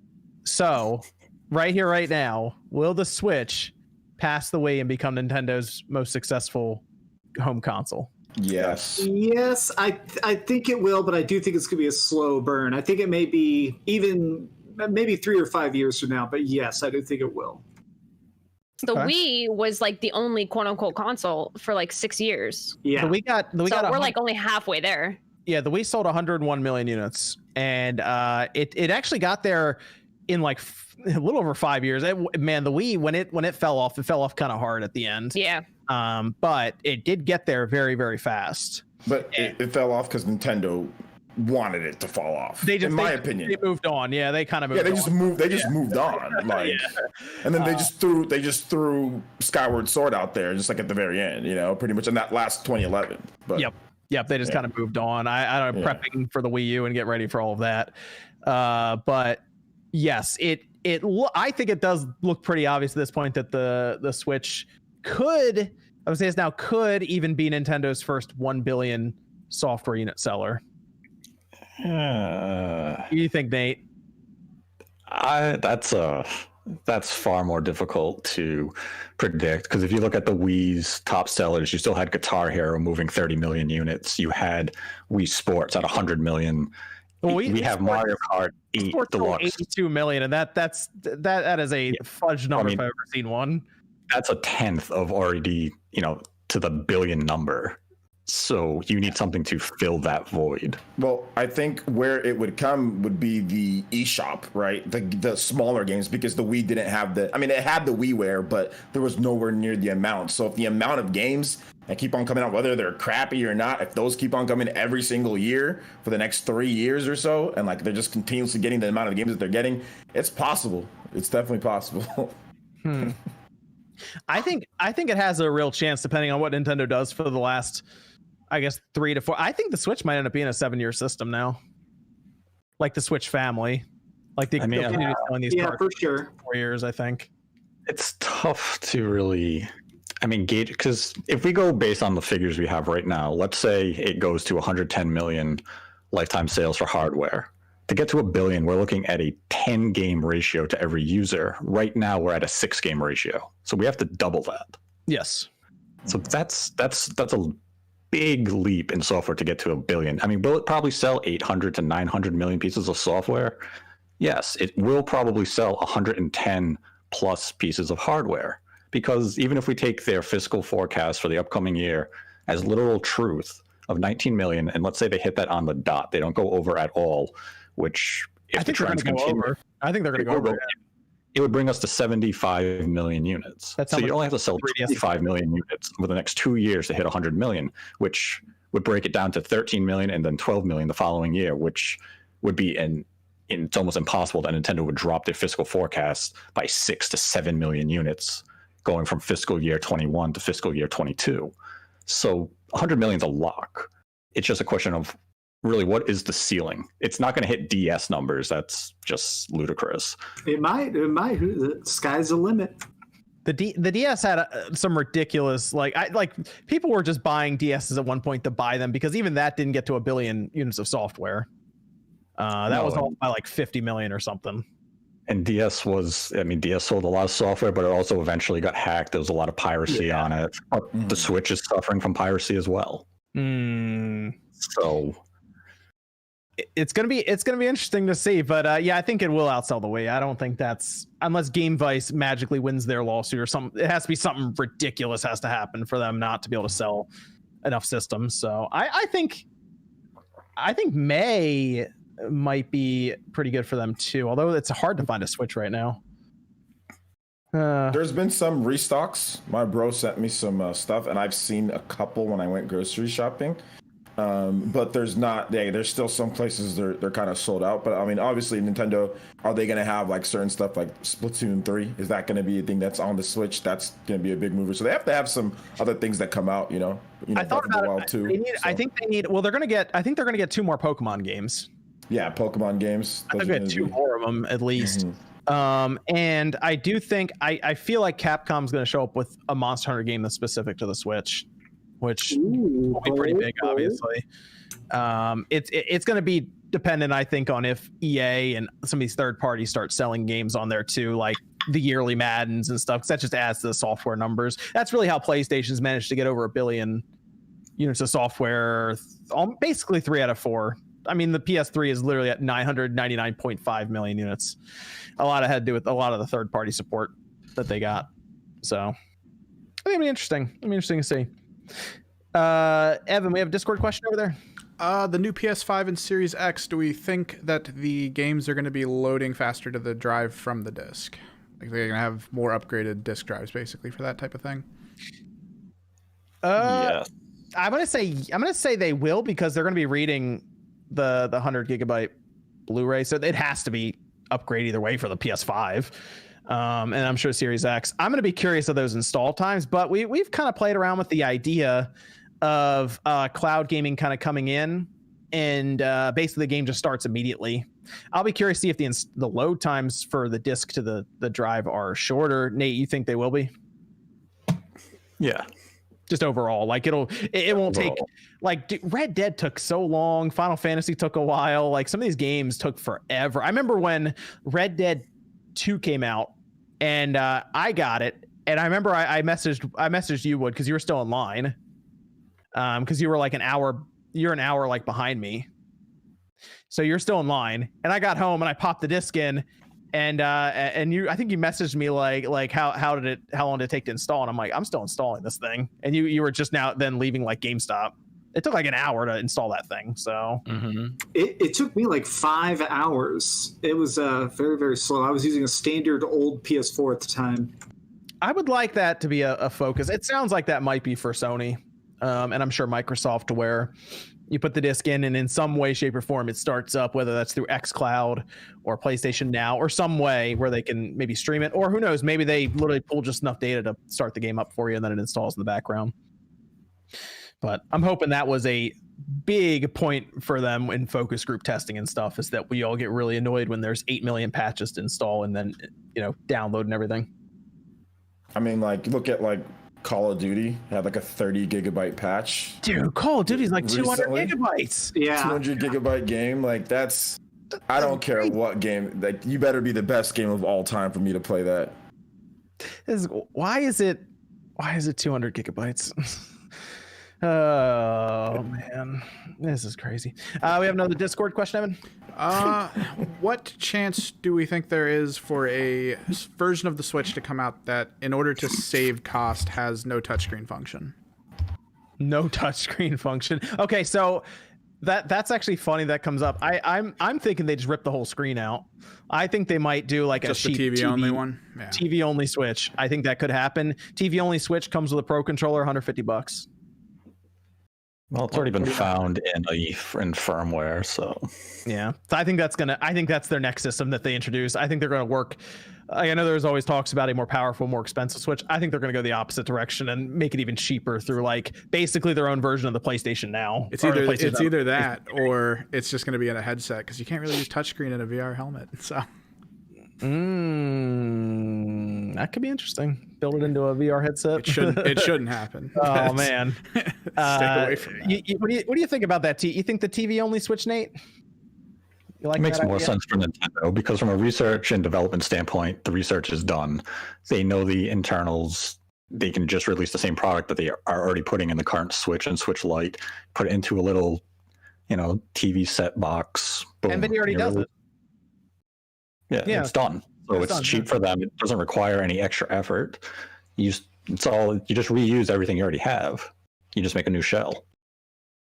Yeah, that's it. I mean, it'd be pretty cool to have just like this little box you just put under your TV. Probably pretty small too, like a PlayStation TV size. Because like the NVIDIA Shield TV is pretty small, and that actually has a fan in there, so it could just probably even run at higher clocks even. So you might get slightly better performance out of it.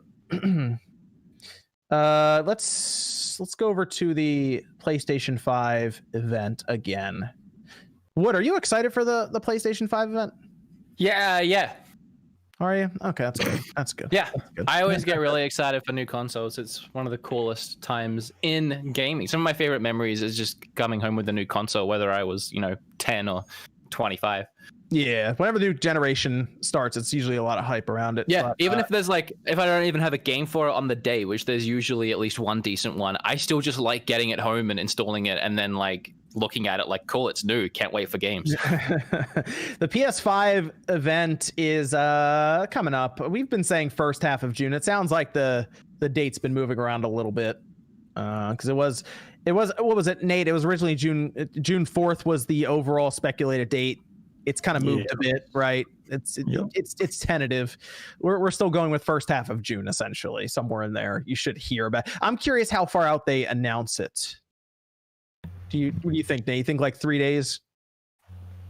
Sony will give probably about a 5-day lead. Okay. So we'll actually know about it. Maybe like if it's a Thursday, we might know about it the previous Friday. Yeah. Okay. All right. I mean, that's good. If we know that, if we have that much time. It's going to be a good event. I'm hoping we know about it before a podcast. So we can do like our predictions and everything for it. Even if there's not one, we'll set up cameras at 3 a.m. We'll shoot it. Yeah. We'll do it live.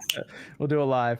So it's coming up. There's been some talk about Nate, I'm trying to get this right because there's a lot of stuff going around with this. There's been talk that the third-party lineup may be a little less than originally anticipated. I believe Jeff Grubb was mentioning this on Twitter with some of the, I guess he has the what is that, the summer game mess that he has on Twitter right now?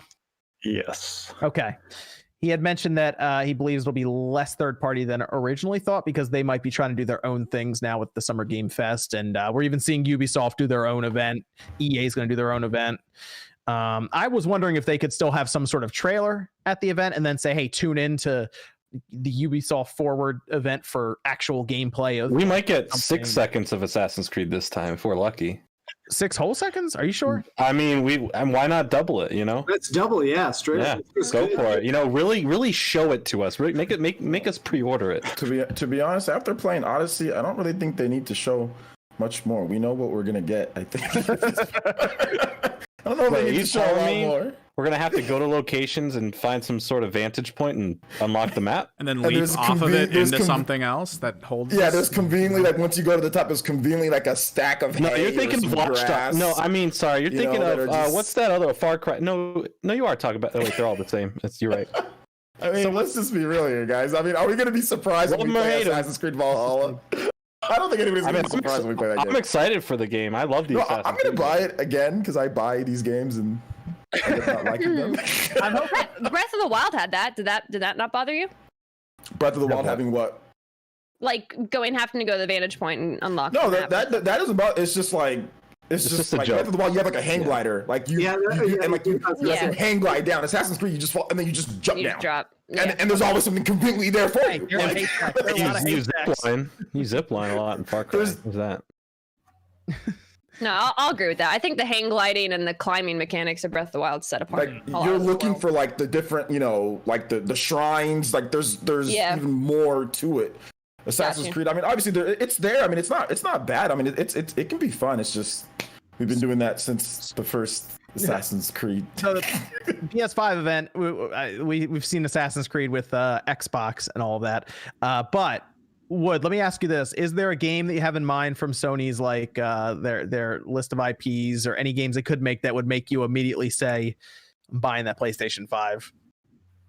No, because I'm already buying that PlayStation 5. Let's say you had to pick between the two, and you were like, "I only have enough money for one or the other," and like this one has Halo or something you really like. What would it take for Sony to really like come in strong for you if you're if I absolutely had to pick between the two, like I would go Sony because they've proved over this generation that they've got the goods, and I have the most faith there. And worst case scenario, I trade in my PlayStation 3 years in for whatever Xbox is doing. There's just so much trust in Sony right now. Sure, makes sense. How with Last of Us? I made a video this week and I said the best trailer for the PlayStation 5 is what we got with the PlayStation 4. Like, look at all the exclusives. It's pretty easy to be convinced to buy a PlayStation 5 before I see the box. Yeah, I'm very ready for Knack 3. So the big rumor that keeps going around is that Silent Hill working title or something will be there. And then we had more information. I believe it was Dusk Golem on Twitter that put that out there. So at this point, I think everyone's just expecting Silent Hill to get an actual reboot and be shown at this PS5 event. Hey, Nate, actually, even you were trolling people on Twitter, I think, Nate. You never can tell. The person was like sharing screenshots. That was like a Silent Hill to me. Yeah, I love that tweet. It's a big Who knows? Oh, Nate. Yeah, so we also had Gran Turismo that did get this was funny. They leaked it supposedly, and then they came out and they said, "Oh no, we don't know anything about Gran Turismo 7." I mean, the weird thing with that situation is it's kind of multi-layered. Is one, people presumed that the Gran Turismo 7 would have to be a PS5 game, whereas we've seen Sony do stupid things like launch Gran Turismo 6 I remember that before the PS4 came out. So, it didn't have to be a PS5 game if they were actually hinting at Gran Turismo 7. And their apology was very much we're being told to do this because we accidentally did something, and so exactly what it sounded like. Just back immediately. And then they came up with the stupidest excuse of, our graphic team found this logo online, but we can't find that logo anywhere online except in your advertisement. So if you're going to lie about where the logo came from, just say, our intern made it and he's an idiot. Don't say, oh, he found it on Google search, because you didn't. Right. Yeah, that was a pretty bad, they were obviously contacted and said, "Hey, why did you post that on Instagram 2 weeks before our event? What are you doing?" I think they're going to show off some kind of Gran Turismo. It's either going to be Sport or it's going to be 7, and they'll probably use it to be like, "Hey, look at these cool ray tracing effects. Look at this 4K resolution." I think they might try for 120 frames per second. They're going to do all kinds of stuff because, like, game changing car games are like the easiest, I think, way to show off visuals for a system. They just look really good already. So not Tomb Raider. No, not Tomb Raider. No, Microsoft would most likely have the deal. Tomb Raider, that would be cool to see, actually. If I feel like they always have Tomb Raider, like, with the new stuff. Is it just me? I feel like they always have like the new like features that are coming out, especially for graphics cards and stuff. Like they have that with Tomb Raider. Tomb Raider was with the whole NVIDIA NVIDIA graphics stuff. I remember when GeForce was just getting going. NVIDIA. I remember playing. That's where I bought the Tomb Raider reboot. I bought it first on my PC and played it on there. Yeah, literally because I wanted to test it out. I was just like, I got a new PC at the time. I bought the PC that I have, and it was the good graphics card and everything, and it was right around that time. So I was like, okay, let me try out Tomb Raider, on it. It looked good. It was great. Yeah. So it's from what we can tell, Silent Hill, Gran Turismo, those seem to be plenty of other good. I don't want to say locked in, but they're pretty close. But I guess the idea here is that Sony could show up with some games that aren't even going to be out for another 3 years, maybe even 4 years. They might show some stuff that comes out like halfway through the gen here. I wouldn't assume that. You don't think so, Nate? I want to get Nate's opinion. I want to get. Yeah, let's hear Nate. Let's hear Nate on that. As Jeff Grubb and MVG and myself discussed on a Nate the Hate podcast, we touched on the PlayStation 5 event for June, and we came to the consensus that Sony is unlikely to showcase games that will be 3 to 4 years out for the PlayStation 5 cycle, mostly because in years past they relied just on E3 and the Tokyo Game Show and such, so they would make those big spectacles. They want to show you games that would be 3 years out to hype you up. Now Sony has State of Play, they have PSX, they have a lot more venues to show games, and it's probably not in their interest to come into this event for the PS5 and show you something like God of War if it's not coming out until 2023. They can wait, they can buy time, because Sony is confident in what they have. They don't need to sell you on what's to come in the future. As has been said tonight, if the PS4 was the best advertisement for the PS5, then they don't need to give you a false show. They can show you what's going to come out in that first year, and they can sell you on that. They can show you Gran Turismo 7. They can show you whatever Blue Point is up to. They can show you games in the immediate. I think with this press conference on the horizon, I think there's going to be a lot of soul to what they have to show off. So it'll be a good time. Demon Souls. No, I'm saying with this on the horizon, there's a lot of soul to it. So. Oh my goodness. All right. Is this just the bad pun podcast? Yeah, that's what it's labeled. Can I talk a little bit about this the PS4 or PS5 event? No. Confirmed. Yes. I think with the PS5, I agree. Like the PS4 is like a good advertisement for it, but man, I think there's a lot of dudes out there that literally just buy whatever is the in system that plays like Madden or NBA. So if Microsoft can shift that back to the thought process that was the 360, because it wasn't like those guys on the 360 were really buying Mass Effect for it like that, or buying Lost Odyssey. The 360 was like the Madden system for a while. It was the Madden, NBA. It was like that general default system like for a lot of stuff. So if they can shift that pendulum back, and if you look at it, what was the big thing for the PS4 was like, oh, it's stronger. Remember how much it's stronger. Because it didn't have the games. It was Killzone, Shadowfall, and Knack. So the games were running at higher resolution. It was also $100 cheaper. It didn't have the camera that spied on you, and it didn't have to be connected to the internet. It's a couple months later. That's exactly. So check this out. If Microsoft can get they have Game Pass, right? So it's like, you got a bunch of games right there. They're doing things differently. So I think it's going to be a bit more even than people I think so making too. it out to be. I think it will be too. I think because Microsoft did such a bad job out of the gate last generation. And you can't rely on Japan getting a big lead over Microsoft, because Sony's going to be pretty much almost non-existent in Japan. It's going to be even worse, I think, than the PS4 was. So it's really going to be like the Western markets. So I do think that it's going to be a bit more even. I think it's going to be, which would be good, because the 7th generation was nuts. If you go back and look at the sales, think about how much all the systems sold. The 360 and the PS3 and the Wii and the DS and the PSP, those were crazy numbers across the board. So yeah, if Microsoft just shows up with Fable, Perfect Dark, Halo, and Banjo, we're good. That'd be good.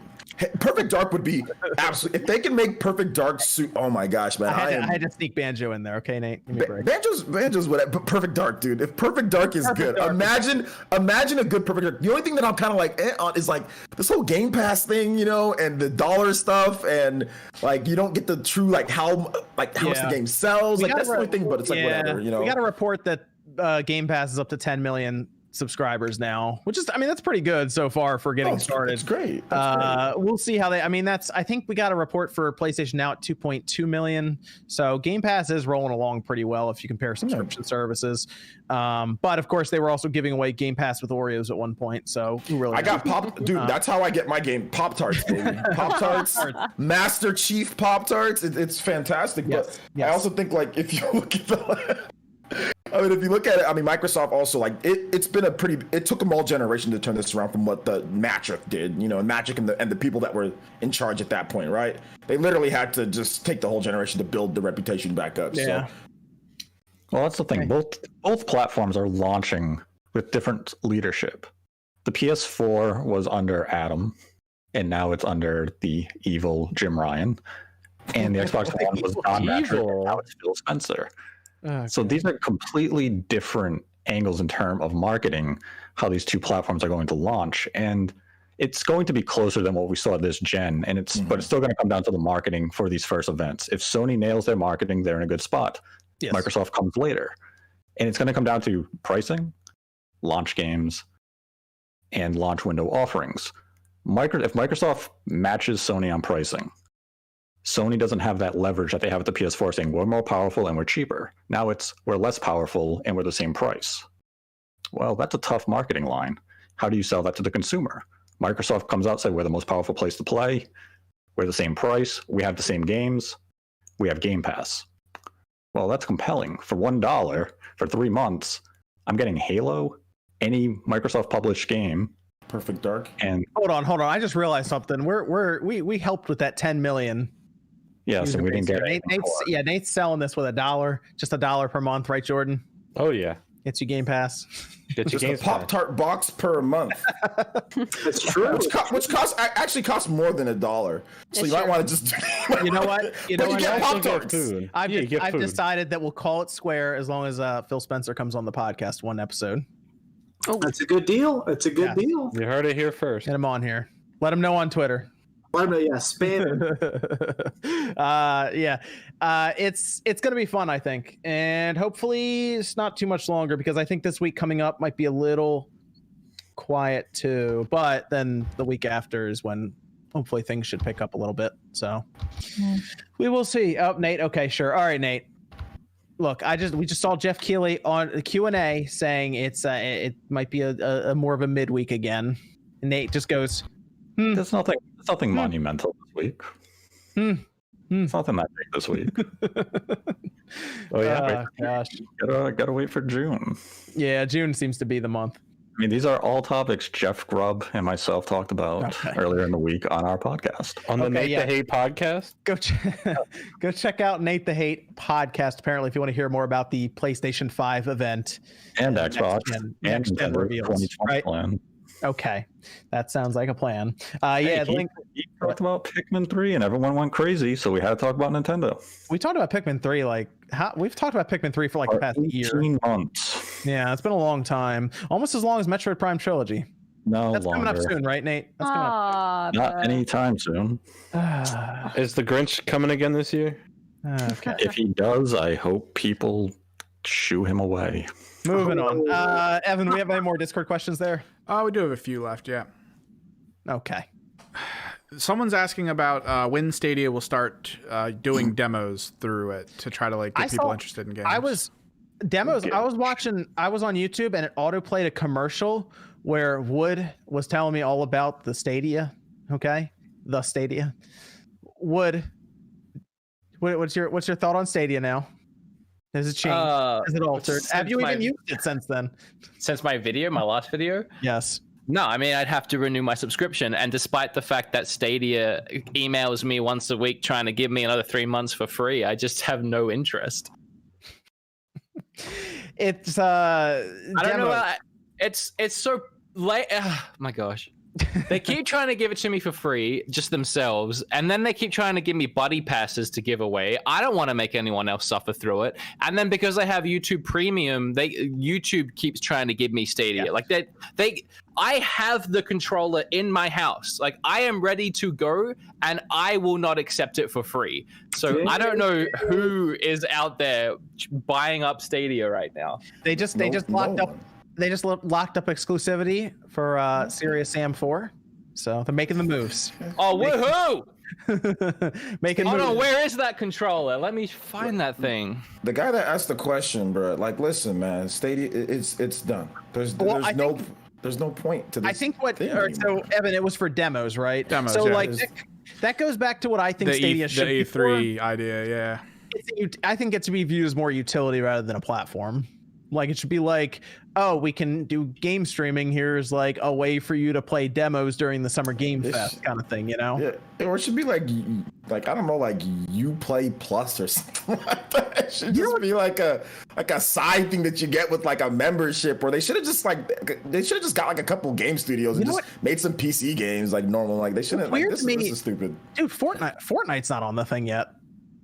Well, like, then we know it's a failure. I don't, but like, Fortnite, no, but really, yeah. But Fortnite's not on it, free to play, right? Fortnite's free to play, and then the platform holder gets money for like the battle passes and the stuff that people then spend through it. So like, nah, they're waiting for Google to offer that bag like they offered EA. Yeah, you know what I'm saying? So they're waiting for that. Like, oh well, why put? We're already doing well enough. They're waiting for a bag because EA got a ton of money to put games on there, essentially to go die. Who cares? Fortnite would have been so much because people already watch streamers play Fortnite, and if you integrate which they said they were going to do, by the way, and I don't think they've done that yet, Stadia into YouTube, where like you're watching someone play Fortnite and you can load it up right there and then still have YouTube kind of playing over here while you're playing. Like, I don't know why a free-to-play game like Fortnite hasn't been put on Stadia yet. It's very weird. Have any of you guys tried streaming while using Stadia? No. No, I'm not a monster. What were you saying, Wood? I was going to say, like, to clarify, I do believe, and I think it's naive to think otherwise, that there is a future for streaming games. Like, I think we are moving in that direction, and I think in 5 to 10 years, that concept isn't going to be as funny, I guess, or as weird as it seems now. Like, it was weird to think of a time when we'd be moving away from discs, but now discs are really slowing us down, and digital is becoming the way to go. So, like, I think there is a future for it. It's just Stadia itself, not what it's trying to do, but Stadia itself is just in shambles. Like, it was a terrible launch.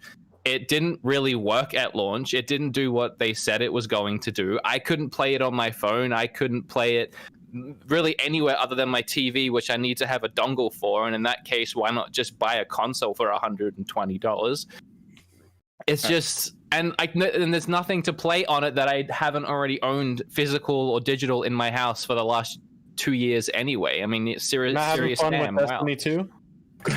Like, I was looking up the bandwidth requirements real quick because you mentioned about streaming while playing it. It says you need 35 megabits per second for 4K. So that's what they say, though. Yeah, that could, based on what tests people have done, that could actually affect it depending on the connection. Here's the thing, though. It's like a nightmare. With what Wood said, it's going to be based on the American companies and internet. If they're going to still be lame, you guys know how stingy they are with internet speeds. They're extremely greedy and stingy, and they're joining up together, right? We're getting fewer and fewer options to get internet, right? Like, a lot of people have Spectrum. That's like a collaboration of like 3 different companies that merged together. Comcast in my area, so Comcast has merged a couple times too. Yeah, Comcast bought out like many companies for their local networks. So we get less options, and they're even stingier, and the packages are even more expensive. So in 10 years, are they going to be less greedy? Are the speeds going to get so much better? Maybe. Like Japan, maybe Stadia would be great if a place that actually has internet that's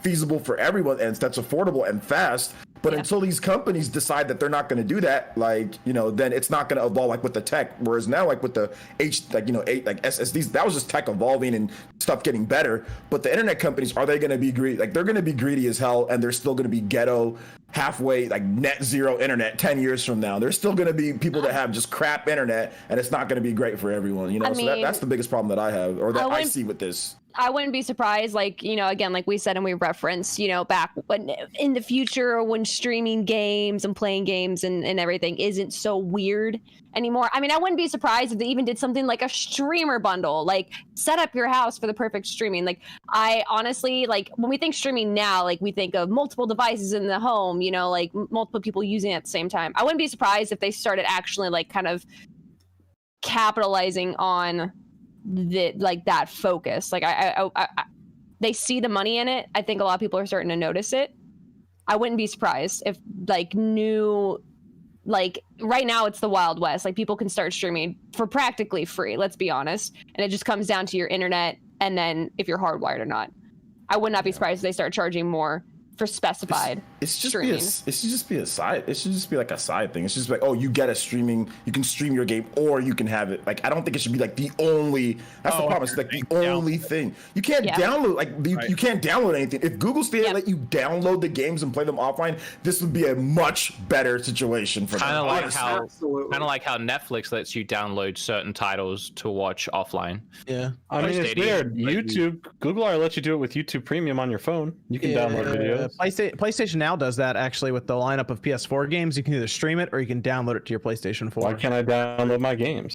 The end vision of Stadia is cool. It just doesn't work, and it wasn't nowhere near ready. Definitely at launch or even now. It definitely wasn't ready at launch. But I think there's cool concepts. I like the idea of streaming a game and then having all of the people you're playing with, like their windows open up that you can see what they're doing. Like, you remember that? Like that was really cool. That was a cool advertising piece that hasn't happened. It's something that's made possible by streaming games, but it's not something Stadia can do. Yeah, they showed a lot of really cool stuff last year for the thing. That the possibilities are cool, but it can't do them. Yeah. Let's move over to Bayonetta 3. Just a reminder, everyone watching, everyone on the podcast, their channels or Evan's Twitter is down in the description. You can go check him out there. We got our guest Beat 'em Up, Wood from Beat 'em Ups here. Bayonetta 3. Woo! I heard it. Good news, Jordan. It's not canceled yet. That's what Camilla wanted to let us know. Throw all the concerns out. It's not canceled. Who the hell thought it was canceled? I don't know. That's why that was a weird update. I was like, is people really saying that to him? As someone who I make Bayonetta videos probably like a couple times a month. A few. I like Bayonetta. That's one of my favorite franchises of all time. There's definitely some concern within the smaller community of Bayonetta fans or Camilla fans or whatever you want to call them, that Bayonetta 3 could be canceled because we have not seen anything on the game. But I had a great video on my channel talking about what happened with the game and why I think, what happened to it. Well, they announced it early to sell the Switch, and because Bayonetta 1 and 2 was coming. I mean, hype to drive it. I explained more in the video, but yeah, that's essentially the gist. Very, very early, yes. And because if you look at the Switch at the beginning, there wasn't. While we were getting there's Skyrim and there was other games like that. Like there wasn't really a new third-party-ish, even though it's a published first-party game, but whatever. Like new type of a game announcement. So it was the perfect time to announce that type of game heading into Bayonetta 1 and Bayonetta 2. So they got announced. Is Bayonetta 3 coming out this year? No. Nope. Yes. It'd be weirder if it was. This year, baby. No, man. What, they announce it like July or something? Like, hey, it's coming out this fall? Otherwise, it's going to be like a 4-year cycle from when they announced it. It's going to be next year. This year, Didn't Astral Chain just came out? Like, I feel like they definitely prioritized getting that out. Came out what, last July? Just or something, I think. Astral Chain was announced in February, then came out July-ish, right? August, right? I think it was August. Yeah, announced in February, then came out in I feel like that was their focus. I mean, I'm assuming it's the same team. I feel like that was their focus, and it's been less than a year since then. It's a little bit of a different team within. It was Turasan who worked on Nier, so he had his team do that. So it was a different team. I'm curious if they're trying something crazy with Bayonetta 3 or something way different than Bayonetta 1 and 2, and that's why it's taking longer. I'm hoping it's a bigger game. I'm hoping it's a bigger game, like a longer game. Yeah. Those are short games. Could be more open world or open ended, maybe. I don't know. Maybe gets her legs cut off. Yeah, give me more stuff to punch. That's all I care about. I'm wondering if we see anything for it this year, like a trailer or something, gameplay, anything. Like an update trailer. Something. Yes. I mean, do we think they're all right? So people were saying that there might not be a direct until like October or something. Like it'll be a while, right? Is that where they drop Bayonetta 3 for next year? And they're like, hey, look, gameplay, the thing exists because we have gameplay this year. Game comes out this year. You think so? I feel like they could get away with Bayonetta being like a fall 2021 release, though, like a Halloween kind of thing. I don't feel like enough people are going crazy for it. Like they should be, because I'm one of those people. I'm with you, but I don't feel like enough people are like banging on Nintendo's door for that trailer. So I think they're taking their time. Yeah, I mean, I'd like to think that when they actually get the marketing push going, there's a little more hype around it then. But I think it's just like, I think people just straight up forget about it a bit. Yeah. Hold on. It's like, Can I be honest really quick? As someone like I did marketing and like communication and all that stuff, Platinum doesn't necessarily have the best marketing. So I feel like this is a constant thing with most of their games. Like Astral Chain didn't necessarily have the best I think Astral Chain had some of the best out of kind of all their games. I feel like they don't sell things quite as well as they could. And I think a lot of their games would land a little bit harder if they like focused on the right aspects of their game, kind of threw things around, edit it, and put it in a little bit more. I would like to think that they've learned in that Bayonetta. I think that their short trailer that they did with Bayonetta 3 was like quick to the point, and it was definitely like WTF, what the frick just happened? She just got like sliced in half. I think that was great, but I think Platinum, they're not quite the best with their marketing, and I feel like that's hurt them in the long run. But isn't Nintendo's the one Nintendo's fault? That's Nintendo's fault then. Is Nintendo's going to take up the marketing mostly for Bayonetta 3, I assume? Yeah, because they're going to publish it just like It Astral doesn't even Chain. have to be, because I feel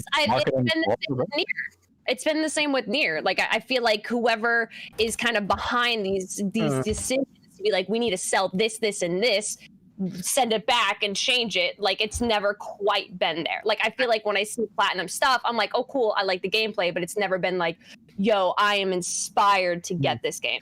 I feel like Kamiya really wants to talk about Bayonetta 3 in some of these interviews that he does, but he's like, I can't talk about it. I feel like he really wants to sometimes when you read through some of the interviews he's giving. Hopefully it's this year. We'll see. Like just to see the game. Otherwise, it might be 4 years before it comes out from when it was revealed. They must have just started working on that game, like, by the way, when they did that trailer. What? Oh, for the Bayonetta 3 one? Yeah. I don't know.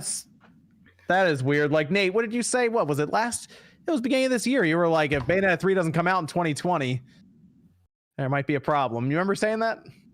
Yeah, and it's not coming out in 2020, so it's coming, baby. Oh, man. Yo, you guys should make a bet. Are we gonna wager? Gosh, yeah, you guys gonna bet on this 2020 Bayonetta 3? Wager? Yes. I don't want to do that, OJ. I mean, it's already May. I mean, yeah, it's already May. It's like, I don't know. Would they do a 4-month marketing run for Bayonetta 3 and then drop it in the fall? I mean, they did it for Astral Chain, but there's no way Bayonetta 3 comes out in 2020. It's coming. Evan, do we have any Discord questions over there left? We have a couple, but I feel like they're a little bit long term. So if we want to try to, I guess, shrink down the answers, someone's asking us if we could rate the Nintendo consoles as like a 1 to 5 star thing, like go through them. And I feel like that's like a whole topic. I'll just say the only one I think is super bad off the top of my head, and I say this as somebody who loves it, the Virtual Boy. I had a Virtual Boy. Oh, I think most people agree with you on that. Yeah, other than that, I liked it more than most, but yeah, that thing, it hurt my eyes a lot. The rest of the consoles, though, are like 5 out of 5s. I can't think of a console by Nintendo where I was just like, push all. I'll say NES, probably the worst one out of them. That's what I'll say. Dang. Well, it wasn't built well.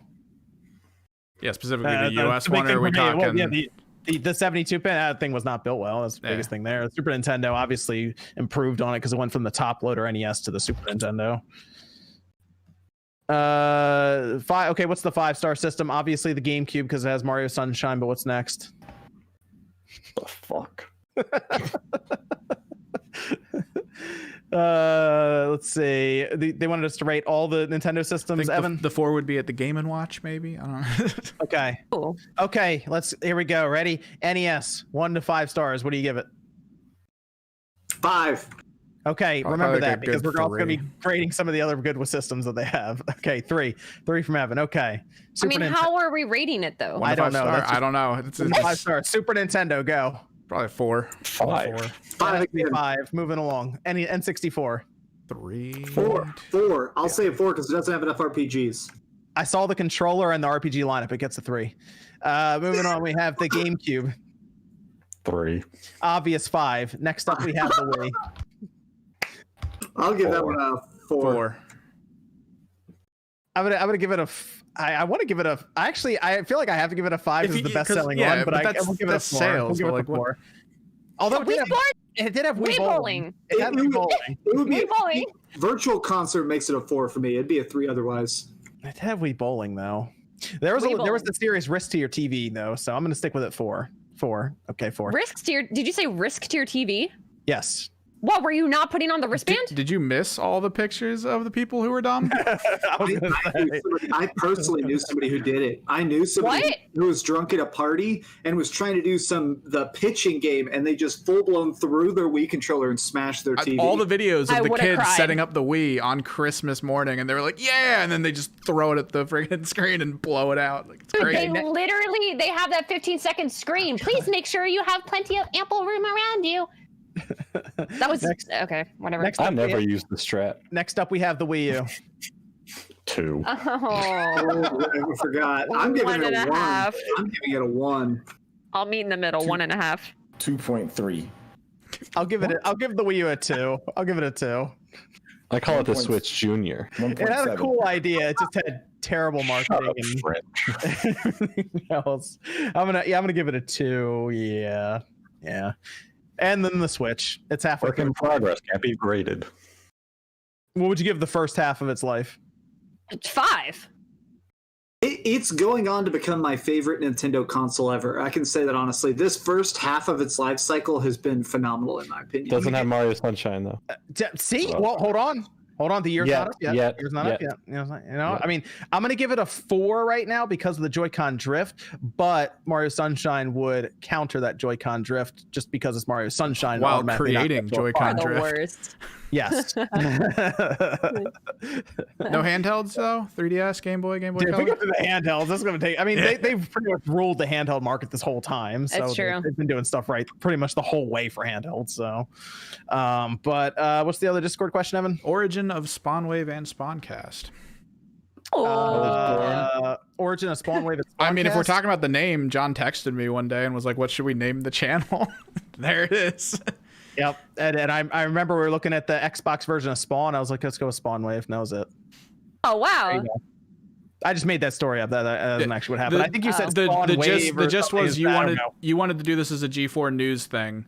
And the idea was just information flying at us at all times. We got to kind of pick and choose what we got. And it's just like a SpawnWave and a Horde game. So I'll be honest about the SpawnCast. We were just like, we just wanted to talk to people. Let's do a podcast. And then we were like, what's the most unoriginal name we come up with? SpawnCast. Let's just take Spawn, cut off pod, throw cast on the end, and there we go. We got SpawnCast. We did it. And here we are.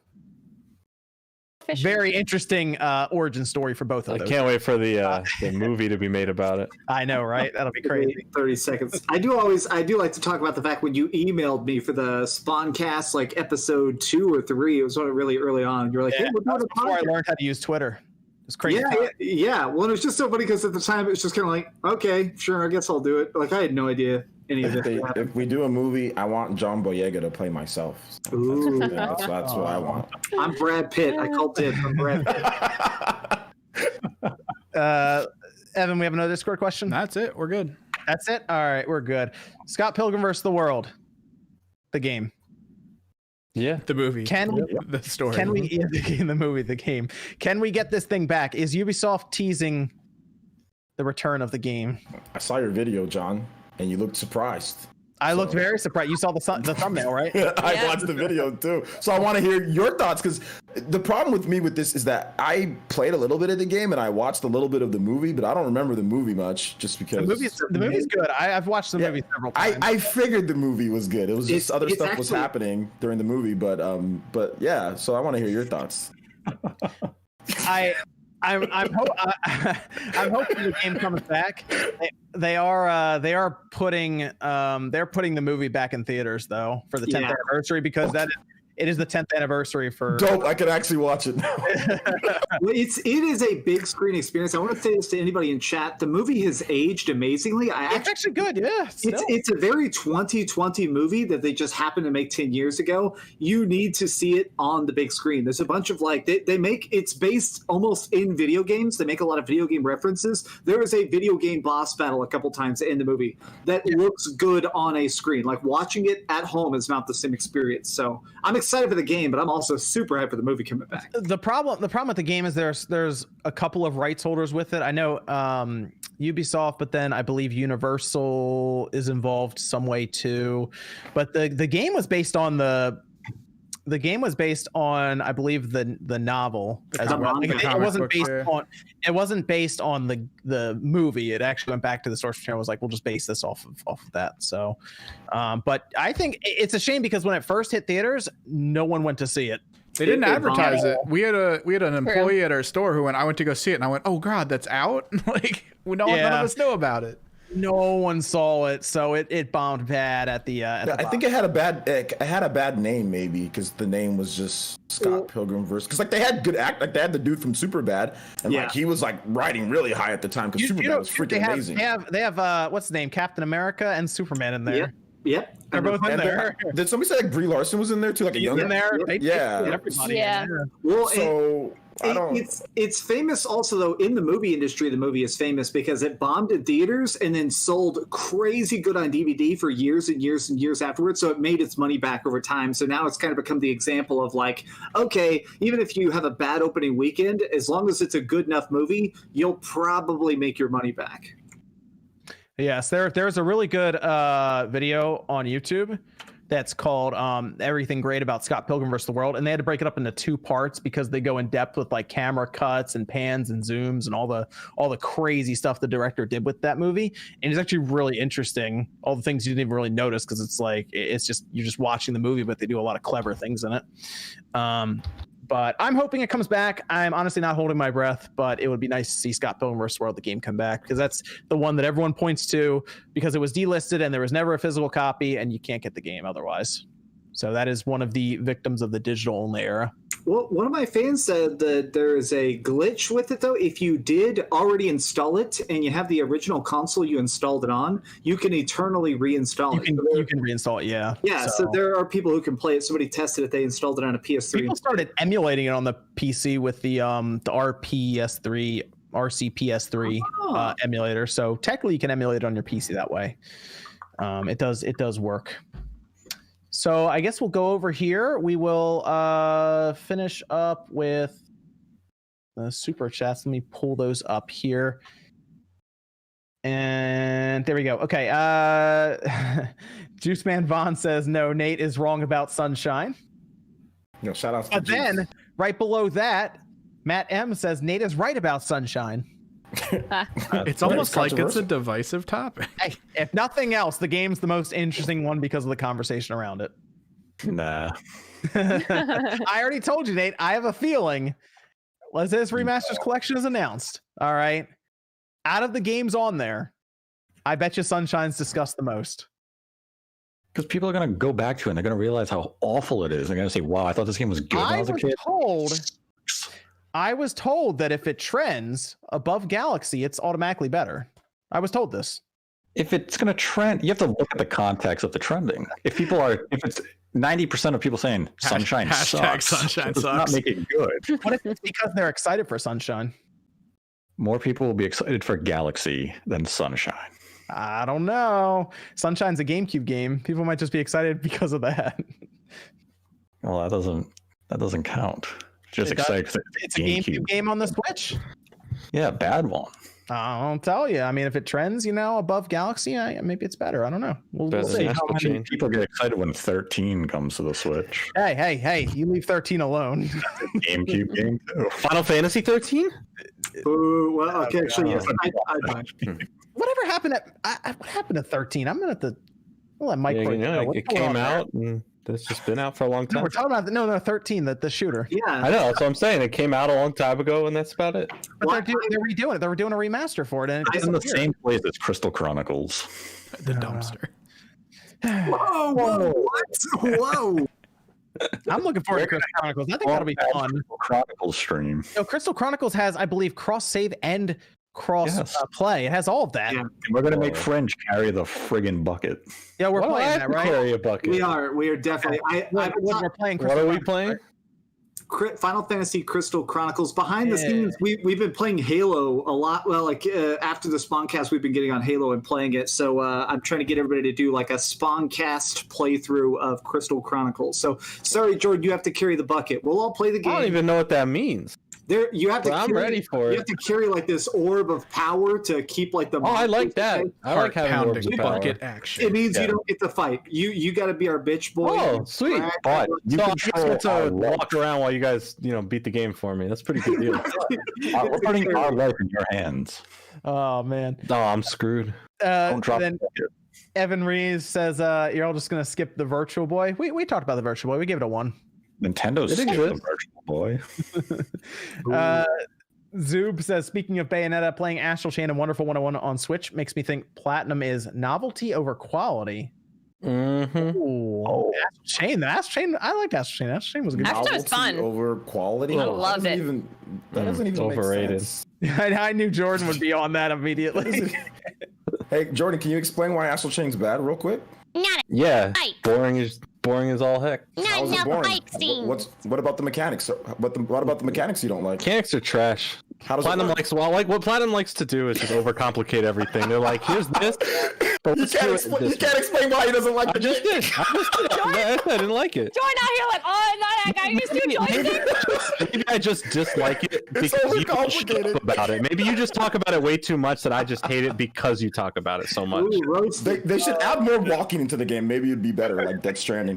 Moving to. I mean, it is what it is. Oh, I'm go sorry. Rosie. Astral Chain is Astral lame, and that's just a fact. Astral better rated than Death Stranding. Let's go, baby. Oh, just points. I'm sorry. Better rated than Death Stranding. I'm on either side now. You're alienating me. Opinion. Reviewers in the world who beat up. Anyone thinks different.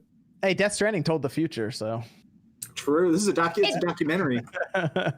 With Zaire Miller says, When does the baby thing come in then? I'm That's working on it, ridiculous. Jordan. I'm working on it. Zaire Miller says, with the announcement of New Game Plus Expo, what kinds of things do you expect from Atlas and other game companies? Probably Persona 5 Scramble, Western release date, maybe. That'd be nice. That'd be Persona good. 5 on Switch. Hey, Sega. Sonic Adventure 3, maybe. There you go. They just talked on a stream yesterday saying they're probably not going to reveal another Sonic for a while. Yeah. And they said specifically that their plan is that they're like, we realized we were making Sonics too fast because we were afraid that they wouldn't sell if we spaced them out. And now we realize that you can space a game out, and if it's better quality, it'll sell more. But they gotta go Finally fast. watch the Sonic movie. Oh, they kind of have to reveal the Sonic soon since they've delayed it about 3 times now. Yeah. So I definitely think they want to. Obviously, the fact that they're doing live streams publicly and officially talking about it, I think, it'll probably be. Nate, you're saying there's a Sonic game coming? Is it Sonic Riders 3? 4? Whatever we're up to. Oh man, Sonic Heroes 2. Yep, that should happen. Mm-hmm. Sonic Heroes.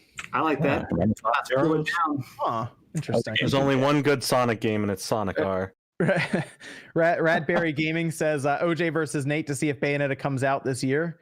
Last time this happened, Sean had to eat Mitch, so be careful, OJ. Let's do it. Mate, you did make him eat Mitch. You gotta eat one of your foam panels behind Let's you. do it. I'm ready to eat the red one. Oh man, I bought so many of them. Just take a big So, bite, I'm but it ready. has to go back in place. True. I have a sandwich, 2 red pieces and the black in the middle. Let's do it. I'm ready. I don't eat enough anyway. This will be good. Corsonic says Google should stop selling Stadia and just being a search engine. We also need them to keep running YouTube, so Yeah, please. that too. That's a good one. Juice Man Vaughn says better flop, Stadia or Ouya? I think the weird thing about Download games on Ouya. People don't talk about this, but Ouya was financially successful. The development was fully backed by Kickstarters, and then when it was released, they got bought out by another company. So as soon as the Ouya came out, they got paid a couple $1 million. Somebody took over the Ouya project. So even if it's a bad console, financially, at least it wasn't an abysmal failure. Whereas Stadia just dumped money down the hole. I mean, it's a physical console, and didn't people mod it to do other things? So I mean, at least you can do stuff they with can it. emulator box, a really good emulator box. Yeah. Then we have DJJM saying, think we ever get a Breath of the Wild style Pokemon game? I don't know if they made it look or just the overall idea of it being a big open world. Open world. That's probably that'll eventually happen, but decade. Most likely other companies. Don't hold your breath. It's most likely other companies are going to do it, but then no one's going to play it because they're not Pokemon. So anyone remember Temtem? No. What? From Naruto? That's Temtem. Oh, what do you mean with an M? I'm talking about Tim Tams, the food. Oh, yeah, I don't know. Eric Popovich says Breath of the Wild 2 will be neat. Michael Griffin with $1 no message. I mean, that's pretty accurate. Eric, that's a good video title. John? Breath of the Wild 2 will be neat. Because like he said that Eric he's in Elite Ninja. He comes to my stream. He's like, yo, John's the only person that says neat, like that I know that still says neat. So he's just kind of like, got to bring neat into the new into the new decade, man. You got to. So that's why carry it kicking and screaming. Yeah. Oh my God. Somebody has to. Pretend Train says, "What's up, guys? I love you all." Shalaris Blackheart says, I recently got a new gaming laptop with a GTX 1660 Ti and have been able to play some of the more recent games like Surge 2, Code Vein, and Jedi Fallen Order. Are there any other recent games I should check out? I would say, I mean, we just talked about Temtem. There you go, Jordan. Temtem plug there for it, right? Yeah, there you go. If you want to, I mean, you can also check out Forza Horizon 4 looks really, really good on PC, by the way, if you're looking for something there. Evan, what's the game you're playing right now, since you're the big PC gamer currently? If you're okay with joining random people through Discord, or if you have at least 3 other friends, GTFO is insanely hard, looks great, and is so fun to play. So I'm also gonna say Skater XL. I'm gonna say, are you paid by them? I feel like this point I just gotta bring it up. I feel every time we talk, it's like, hey Jordan, have you played Skater XL yet? New patch came out for early access. They have some new moves, levels, and all that there. New moves. Shaping up pretty good. I'm telling you. Can I do a dark slide? They're getting ready for. I can do it in Skate 3. I don't think you can do it in. Oh man, I guess we know the superior game then. I would say that there's a really big modding scene that's been popping up around Resident Evil 3 on PC, and it looks great because of the lighting effects. I say get Resident Evil 3 on PC, install the first person mod. There's graphics boost mods. That game looks like real life zombies. So seriously, if you have a good PC and you want to test it out, I vote that. They were also modding it for Nemesis to go other places and actually make more rooms available. They expanded the maps. Yep, it's really good. And then the obvious answer is the Halo Master Chief Collection. Just go ahead and pick that right up. So, and then Devius says we need a new Turok game. Yes, I'd be okay with a new Turok game. That'd be cool. Yeah. Ian Charles says Miss Clicks. Miss John Fusion profile pic is glorious. Let's go. There you go. Look at me and you. Quarantine's been going well, I see. Console Gamer says everyone except for Nate, since he likes the N64 more. What's your favorite game franchise that was on the GameCube? Kidding. Nate can answer. I like how they just said Nate's not allowed to answer. No, you can answer, Nate. Favorite game franchise that was on the GameCube? Mario Sunshine. Shut up, Fred. Mario Strikers. Okay, we need a new one, by the way. Mario Strikers for the Switch. A good one. Okay. I don't know. Yes, not the Wii one. The GameCube one, like something like that. Okay. Yes, Mario Strikers. We played that like crazy, and that'd be awesome. New Mario Golf. But does that have to be first party, or can it be any? I guess anything. Yeah, anything that really started that you liked the GameCube. Resident Evil 4 to me was like the greatest. Was like the greatest thing when it came out back in 2005. Yep, I was gonna say Resident Evil. Resident Evil 4 was just. I played a lot of Crazy Taxi on my GameCube. Crazy. I was gonna say Super Monkey Ball because I feel like people are talking about that a bit again. Kiki Monkey. Yeah. Yeah. Was that the last game? Was that the last Nintendo system that had analog triggers? Yes. Yeah, it was interesting. Wood, let's hear it. You got the Panasonic Cube, man. You're qualified for this answer, straight up. Let's hear it. GameCube franchise. Or one of my favorite one? Yes. Lost Kingdoms, easy. 1 and 2. Okay, Lost Kingdom side. Okay. That baffles people every time. No, I rented it back in the day, and I thought it was okay. But no, they're not horrible. They're good. That surprised me a bit, I'll be honest. It's a special nostalgic love. It's the first GameCube game I had. It came with my GameCube, the second one, and I remember I loved it so much. My mom and I went around to every game store in my town for like weeks trying to find the first one somewhere, and it was just just a summer memory of playing those games, and I do really enjoy them. I think they're really fun. The card mechanics are really fun. But yeah, obviously I don't think they are technically the best on the system, but it's a nostalgic. What's your favorite one? Yeah. It's a nostalgic love, and they're actually behind me in one of these cubes. They're the only GameCube games from my childhood that I managed to keep. So, oh geez, what was your connection? What was your what edition GameCube was it? Like color? I had a purple. Oh, okay, nice. Indigo. I was very excited. I also had a Metroid Prime change top on mine. I don't know if you guys remember that. I know what you're talking about. Yeah. I had the platinum GameCube. I would say Metroid would be my second favorite. When technically the better games, but yeah, Prime still looks good to this day. So it's aged very well for that. Then this is from Shamecat saying, since Switch is combined portable home console, shouldn't true success be measured against the combined sales of the 3DS and Wii sales? Well, that seems pretty out there when it comes to the overall units sold.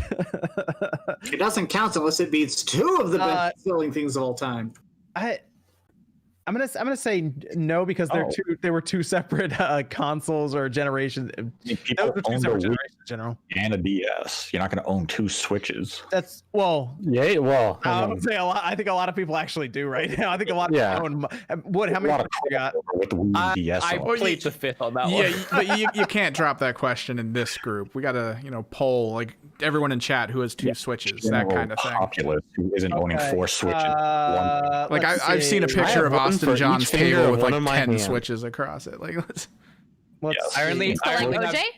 I only have two Switch Lites. If that means anything. I have two Switch Lites. What? Yeah. You have one for each foot?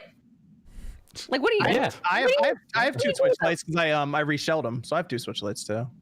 Yeah, I got a blue and I had to get the Pokemon one. Yeah, exactly. Same here. So, do you want my hands were tied.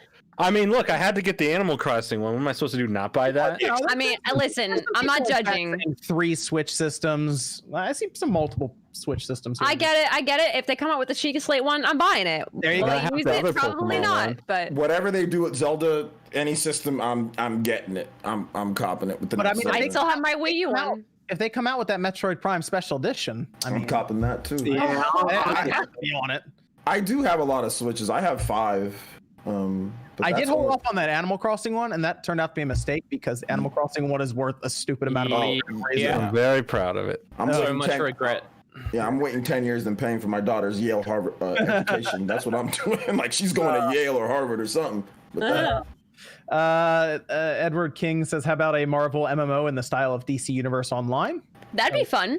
Yeah. That would be pretty cool, actually, because DCU is still okay for how old it technically is. Wolfman says, I will like a remake of the Deadpool game. I think it's all right. It's I don't know about remake. They remastered it up to current consoles. Yeah, that's what I was saying. It's maybe ported to Switch, but I mean that game still works really well and looks really good. Yeah, I mean that's not old enough for a remake, but I'll take a sequel. Yeah, I mean, it's an okay game. Deadpool was also an X-Men Legends. Just saying. Whoa.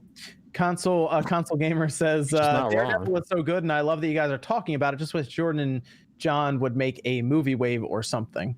You know what? Jordan and I got some things coming up. Okay, we got some things happening. Things are happening. Yeah, I have a movie channel once again. I'm waiting. Or maybe I'll talk about Sonic. I'm waiting for. I want to be on that channel when Cobra Kai releases. Oh, we'll do that for sure. And The Boys season 2 releases. Yeah, Boys season 2. We're doing both. The boys. I went on that. I love that. Yes. And then the Siler says, "How do you guys feel about an X-Men live action series?" Like a what? Like a TV show? I mean, are we a TV show? I mean, they've had kind of that several times. Yeah. Like they have light TV shows of different side characters. And did they have a 90s one where it was like kind of the B-tier mutants solving mysteries and stuff, but it was really like people in leather jackets walking around town? It was almost a detective show. Yeah, there was something like that way back. I mean, we had the one about... We had Legion the Legion. last few years. Oh, yeah. This is from Kat saying RGT's Tinder date knows what the MOTW is, the meat of the week is. Jay and it's spoiled. love the show. Always wanted a great Guyver game. MacGyver? MacGyver, yeah. anime Guyver, probably. Oh, Guyver. Like MacGyver? Hey, you know what? All us old asses go right to MacGyver. Hey, Yo, he can put anything together. Technically, this is the same age. Yo, MacGyver was lit back in the day. He could do damn near anything, like a paper clip, a piece of paper. I don't know. Hey, what's his name? It's on the tip of my tongue. What's the actor's name? Hey, let's get CD Projekt Red on it. They'll make it work. Someone, please. What's that? What's the actor's name of MacGyver in Stargate as well? Oh, I wish I knew. Hold on, I know this. No, look it up. And then Console Gamer says, "Hey, glad to see Wood on here, and he could also answer my question. I got some new Joy-Cons and was wondering if anyone got the Power A charging dock for them and would still recommend it nowadays." It's Richard Dean Anderson. Richard Dean Anderson. I love him. I met him a few years ago, and he looks completely different now. Like he has a whole different person, not for the better. But he was amazing in Stargate. Just throwing that out there. I'm obsessed with Star Trek, and all the actors now do not look good. They're all like melted. Do you have about sci-fis? Do you have the Power A charging dock, Wood, for Joy-Con? No. I have the Nyko Power Brick one that like you kind of like the just one attach them all systems. No. The for the Joy-Cons that just slides like they just sit in there and they charge the Joy-Cons as a dock. And I actually have it so that it has the Xbox, the PS4, the Switch Pro controller, and then the Joy-Con one. That's like a bunch of bricks that kind of link together. That's what I use, and that works fine. Sounds organized. Yeah, kind of. I'm a fast and loose kind of guy. Yeah. It's the Power A one, from what I remember, if I'm thinking right, because I thought I looked at that a while ago, worked okay, but I like this Nyko one more, is what I'll say, because it leaves room for technically adding on to it. So I would look at the Nyko one, the Power Brick for Nyko. It also charges 4 Joy-Cons at once. So and then Cedric says Static Shock. That'd actually be Yeah. Static Shock was dope. Justin agrees with Wood, saying they forgot the fun on mine too, Wood. For wonderful. Oh, yeah, it was a while ago. Yeah, thanks for agreeing. I'm going back through them. Steven says, could Switch run Ori 2? If so, what do you see the chance of it coming over? Nate's did you already allude to the idea of, because we were talking about Ori 1 and we were like, oh yeah, Ori 2 probably. Ori 2 can run on Switch, and if it comes over, it's up to Microsoft if they want to bring it. I think it probably, they brought the first one. Why not bring the sequel? Yeah, I think it probably will come over eventually. It'll be announced next year. Yeah, probably for next year. Yeah. When are we going to hear Cuphead 2 is in development? Maybe when they finish the DLC for Cuphead 1. Maybe when the Netflix doing the TV show, right? Cartoon. Maybe when that comes out. I had no idea. It sounds legit though. Yeah, there's a Cuphead cartoon coming. Yeah, Decepticon says, do you think arcade games like Turtles in Time or The Simpsons have a chance at being ported with all the legal issues and whatnot? No. It's always tough to figure that stuff out, if it's even like, because the companies really have to get together and figure out a lot of money splits for that to work. I'd like the Simpsons. That'd be cool to get the Simpsons arcade game or Turtles in Time. They tried to do, what was it, Turtles in Time Reshelled or something, and that wasn't very good. So that was very bad. That game was so bad. I did a video of top 10 worst remakes, and that was on there. Let's see, we have a few more here before we finish up. Venicera says, thank you for another great SpawnCast. Derek says, I own NateTheHate.com if Nate wants it. Why would you own that? Because now I can extort you for it. Yeah. I don't want it. So But you might someday. You don't know. Spotify come looking around for Nate to hate. No, Spotify would front the bill then. Yeah, I own DreamcastGuy.com. well, Spotify comes around with a contract for $100 million. I won't have to worry about that.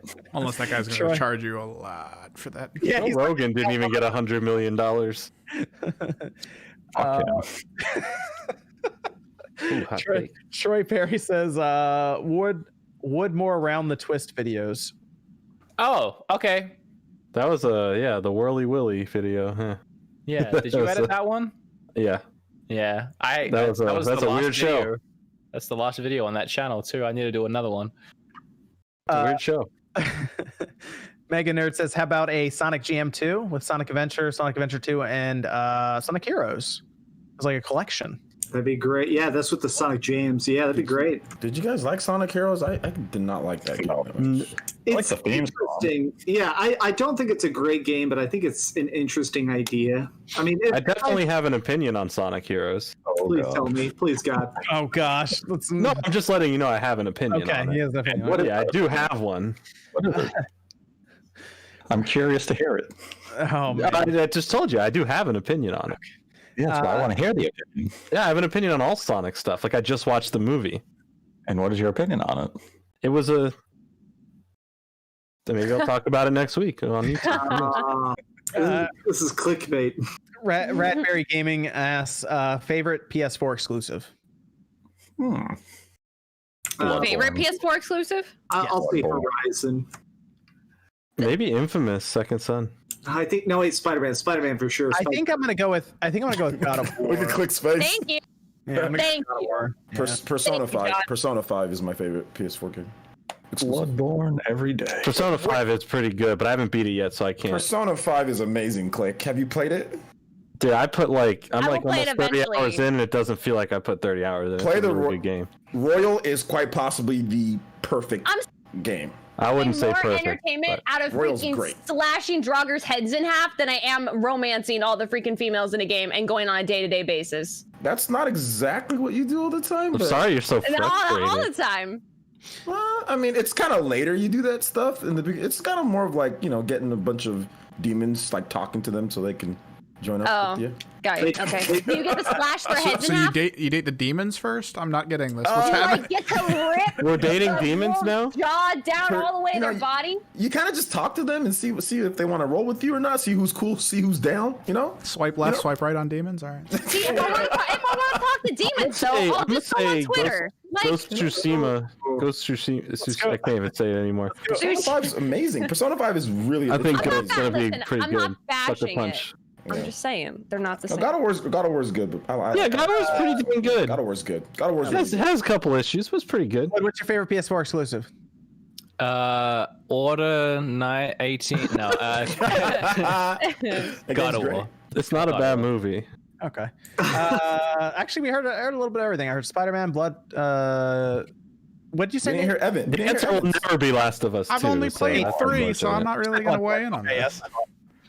You've played The- Spider-Man. The only exclusive I've played was Spider-Man. I think everything else is going other places, right? Really? Yeah. What are the other two games you played? Samurai Gran Showdown, Turismo? which is already out. I played like a minute of Gran Turismo, and I will. and Final Fantasy. That was it. And now it's just I off will also behind the say, monitor. one underrated one that people don't talk about enough is Gravity Rush 2. I absolutely love that game. It's really, really, really good. It's just nobody bought it. This, But yeah, this, I love this Gravity next Rush one too. I think is more for OJ. Sock on 10 says prediction for Monolith Soft next game, new IP or Xenoblade. I'm gonna go with it's gonna be a new game, but it could definitely be like Xenoblade 3 or Xenoblade X2 or something like that. But I'm gonna go with based off of just some of the concept art that they showed us. I'm just really just going off of that. But I'm gonna What go. about with Xenogears? They don't own that. Square Enix owns that. Oh, dang. I thought they were all connected, just one big story. No, they're not all one big. They all take place in different, except for Xenoblade 1 and Xenoblade 2 and Torment. Where does the Xenomorph come in?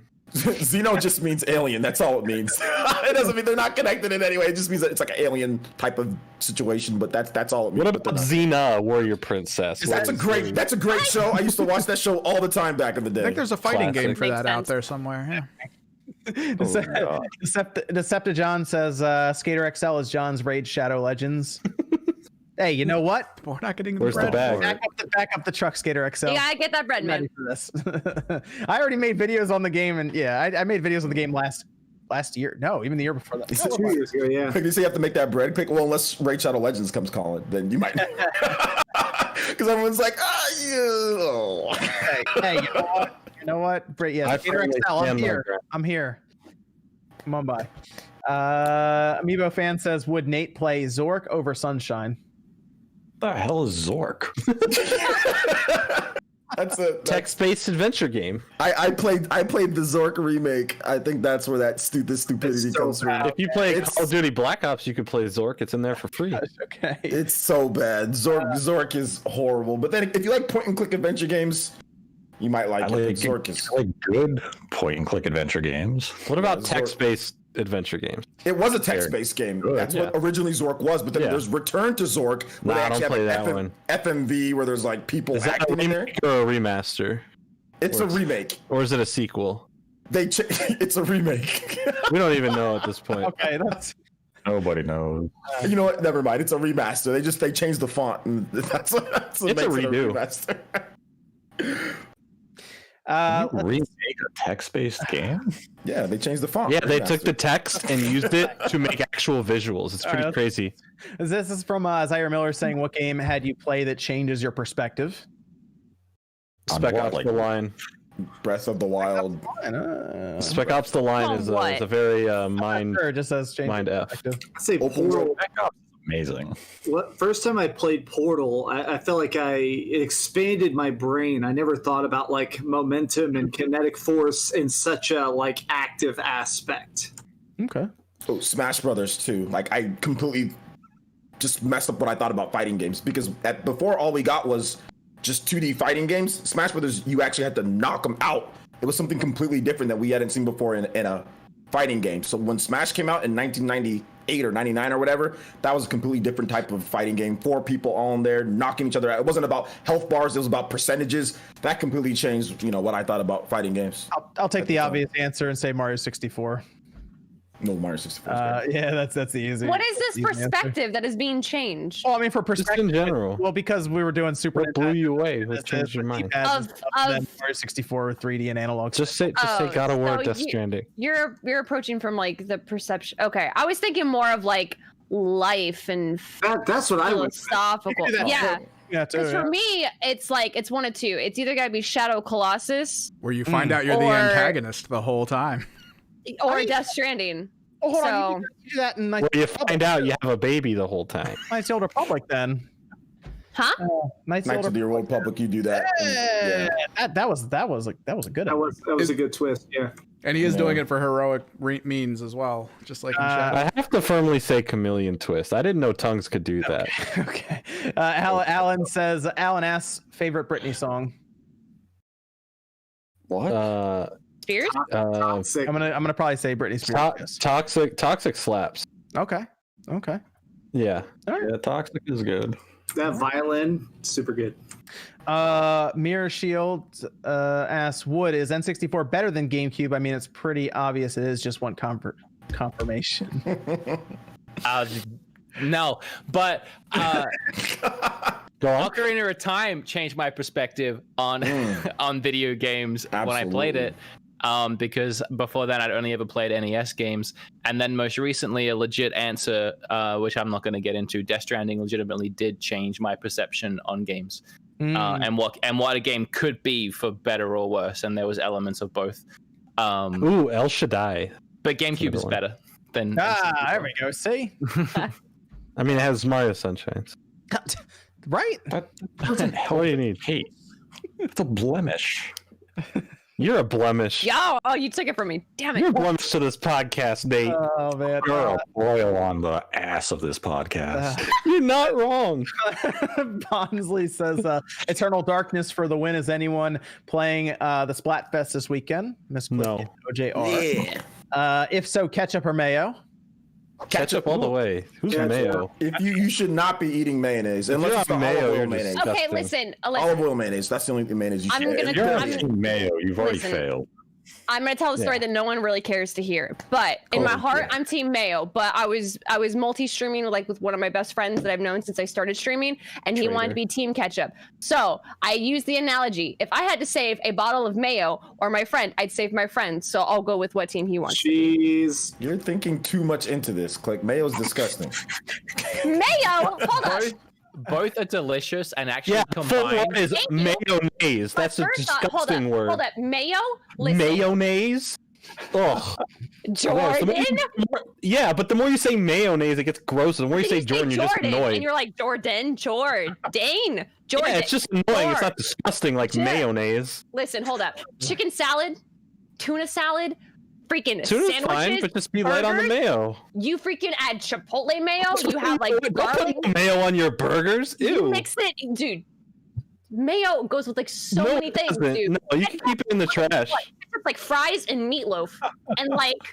Mayo does not go with literally anything ever that existed on this planet. Did you say that ketchup only goes with fries?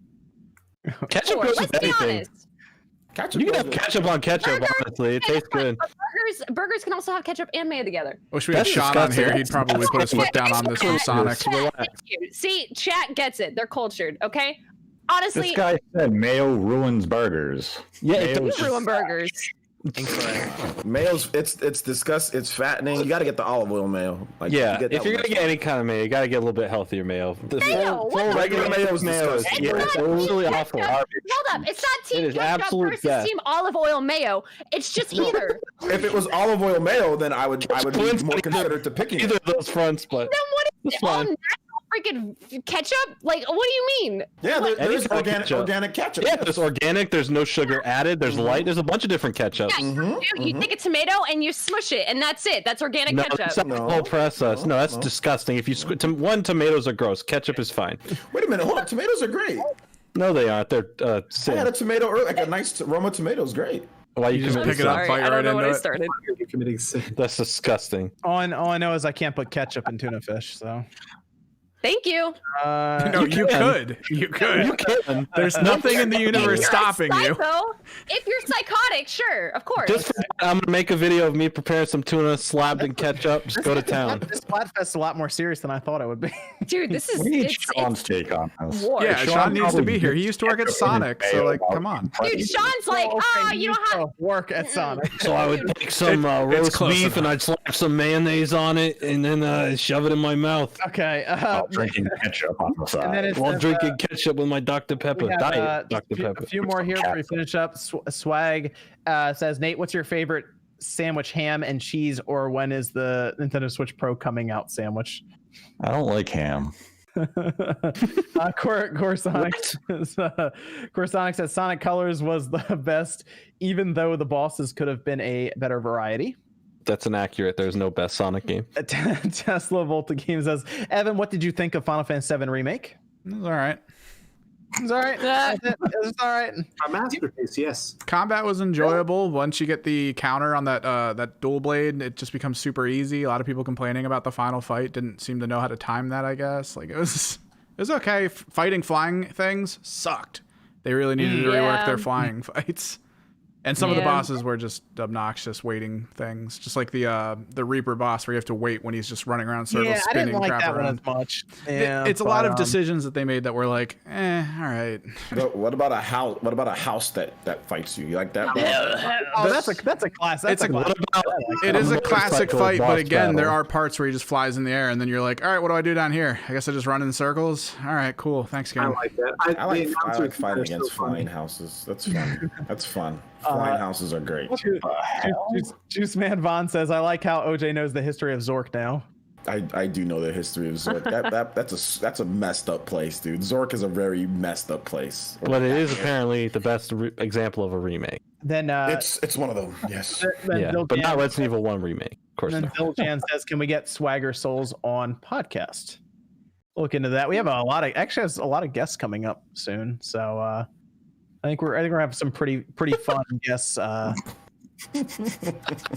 is the most accurate comment I've ever seen. Dr. Claw, I'm literally banning you on my channel right now. You did a good thing, Dr. Claw. That's Dr. I Claw's support you. He's a good man. He knows what he's talking about. I can ban him right now, dude. He's got like 60 bans in my channel already. You're trying to smother the truth with slander and lie. Dr. Claw, you want to watch a good Splatoon player play? Come over to my channel. We'll accept you with open Dr. Claw arms. for Not mediocre. Come to my streams where I don't stream anymore. You gotta watch Evan play.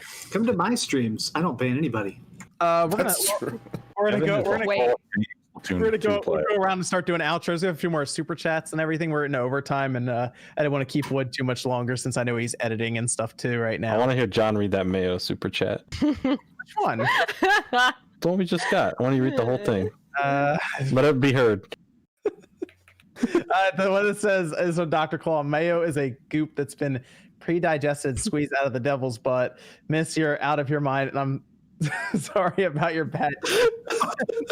Squeezed out of the devil's butt is really specific. Oh man, I want to use that as an insult towards someone. What were you, squeezed out of the devil's butt there, son? Devil's butt. They actually make one that combines ketchup and mayo. Yeah, mayo. There's a whole bunch of stuff like that. It is nasty. I want it. I was trying to say I like mayo and ketchup together. When I used to work at Burger King, that's what I always did when I dipped my fries and my nuggets. Wood, that's a second channel video. You try all the different flavors, all the mixes. Well, all the mayo ketchup flavors? No, because there's there's ketchup combos. There's like barbecue mustard together. There's a whole bunch of different ones. You should try them. If you guys seriously did like food, like stuff, food review, I totally watch that. Yeah. Food review. Yeah, I'll try some mayo chop. Jose says mayo is the drunk cousin of ketchup.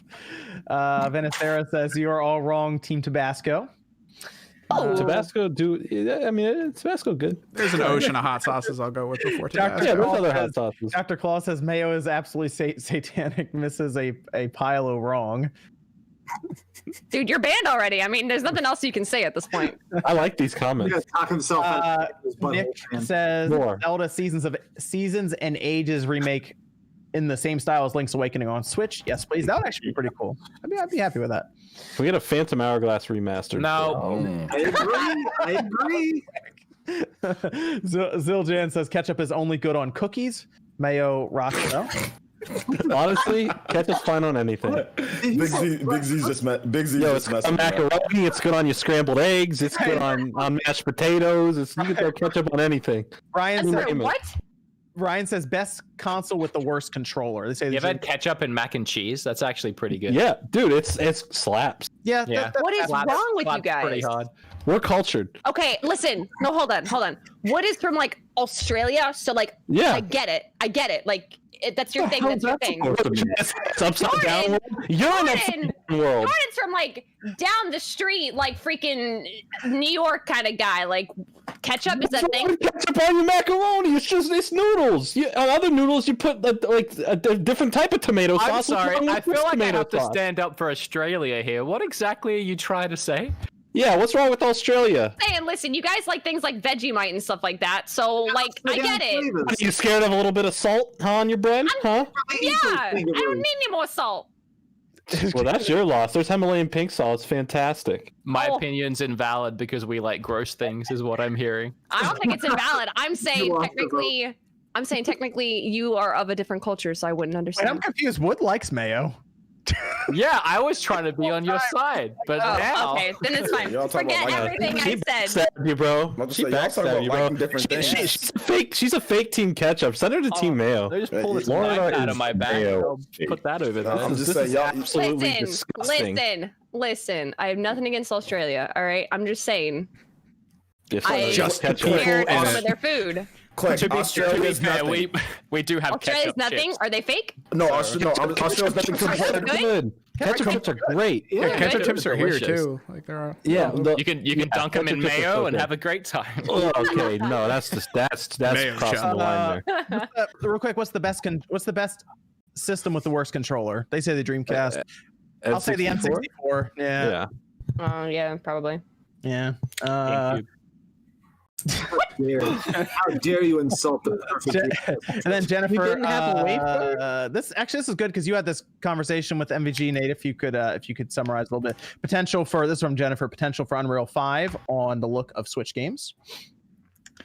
It I mean, it will allow for certain ports to be done because an engine is about a feature set, it's about assets. It's not about power. So it can't, like, we'll see Unreal 5 on Switch once Epic transfers Fortnite over to Unreal 5 in 2021.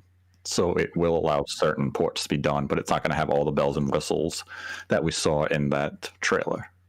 Yeah, because Christian also says, speaking of next gen, what do you think of UE5, Unreal Engine 5? I'm an Unreal Engine guy myself. You can ask OJ. Hi, Miss Click. Hi, OJ. And hi, John, finally. Christian is extremely talented with this Unreal Engine stuff. Yeah, he's very, very good. He does it by himself. He's recreated scenes from and custom scenes from Wind Waker and Ocarina of Time and Twilight Princess. He knows how to use it very well. So he's excited. Yeah, I'm interested to see how the transition between Unreal Engine 4 to 5 goes. Hopefully it's seamless, because what they showed there looked pretty ridiculous. And if it does cut down on the amount of development time, as is kind of being alluded to, we got to see it in practice. I think MVG said he was going to be pretty much on board with that as soon as it was available, right, Nate, to really check it out? Yes. Yeah, so we'll hopefully know a little more after MVG gets a look at it, because he's the most experienced when it comes to that kind of stuff. So I think it'll be interesting to see his take on it. And then Wishbone says, is Deep Down going to come out like how long The Last Guardian took in development or something similar like that? Deep Down is not in active development. Yeah, it's canceled. VG Mobster says, hey, SpawnCast, if you guys each had to put money down on one announced Switch game that is going to hit this holiday, what would it be? Great cast as always. Switch Mob, always supporting. Mario Remasters. Yeah, I can only bet on Mario, nothing else for sure. No More Heroes 3. Not Bayonetta. I'm sticking with the Mario remasters. There's a lot of value with that. So Anniversary. I think it'd be crazy not to think that. Yeah, I think that would be the one. Let me see. I think there were a few other super chats, but I want to go around so we can start finishing up here. Wood, thank you for joining us tonight. Beat 'em ups. Your link is down below in the description. But you want to let people know what you got planned coming up, where they can find you, all that good stuff. I don't know. I just have videos on my channel. I started Twitch streaming, so if you guys like streams, you can come check me out there. I guess I'll soft launch my stream channel. I've made a separate YouTube channel for streaming on. Cool. I don't know how you'll find it, but it's just called Beat 'em Up Streams. I made it today, so you can drop it in the chat if you want. I don't care. Support everyone else in here before me. But if you like streams, I will say that video you did with Bob was very enjoyable. So people should check out. That one's really fun. And if I can leave you guys with anything, just remember that. It's so bright. Oh, it's backwards, but hashtag misclick is over party. It's backwards for you, but not for us. It's backwards for you, but not for us. You're fine. Okay, great. So let's just get that trending. We'll just get that trending in Australia. That would be great. Perfect. Absolutely. Australia. Oh no. It's like all you need is like 30 people to type that in Australia. And it's exactly. That's 30 Twitter. I'm unfollowing. Miss Click, where can they find you? Thanks for joining us. Nowhere, because I'm over. I'm canceled. Canceled. Just don't type in Miss Click. Listen. You can find it at the grocery store stock in the mayo. Listen. Don't go to Google. Don't type in Miss Click real name. Don't type in Miss Click feet. Don't type in Miss Click age. Don't type any of that in, because you're not going to find me, because I'm canceled. All right? So quit it, you creeps. I don't want to do those exact things now. No, they're already, like, literally, you start typing that in, it's suggested. You know how many pictures tomorrow of you with mantis? Stop. It's not going to be Twitch.tv/missclick_live. I'm literally live like every day and night. It's a problem. Help. Miss Mayo. I have a YouTube channel, Missclick Gaming, but let's be honest, I don't use it that often because it's Twitch. Okay. Oh, and also Wyatt follows up saying Mayo's what oozes out of zits. Yeah. I'm closer here. That's fun. Accurate. And then Philip says potato salad, deli sandwiches, tuna fish, mayonnaise is great. Just ketchup, it's for smothering food that's not seasoned properly. OJ, where can they find you? I'm never gonna eat mayonnaise again after seeing that picture. But you guys can find me right here on YouTube. I stream. I'm a streamer. I stream daily. I talk about gaming stuff. I got a big Zelda video coming up. Got a big Switch sales video coming up. Got some cool giveaways, and we've got a 12-hour Xenoblade stream, potentially 16 hours coming up, and a Super Smash Brothers tournament within the community. So a lot of cool things happening on the channel. So check it out, this Player Essence, or you can also follow me on Twitter at Player Essence, where I usually tend to piss people off at times. So yeah, check it out. Dr. Call says, in case it's actually a permanent ban this time, at least I defended a good cause. Take care and Godspeed. Also, Mayo looks infected. Get out of here, Buffalo Sauce Boy. Get out. I don't even want to talk to you.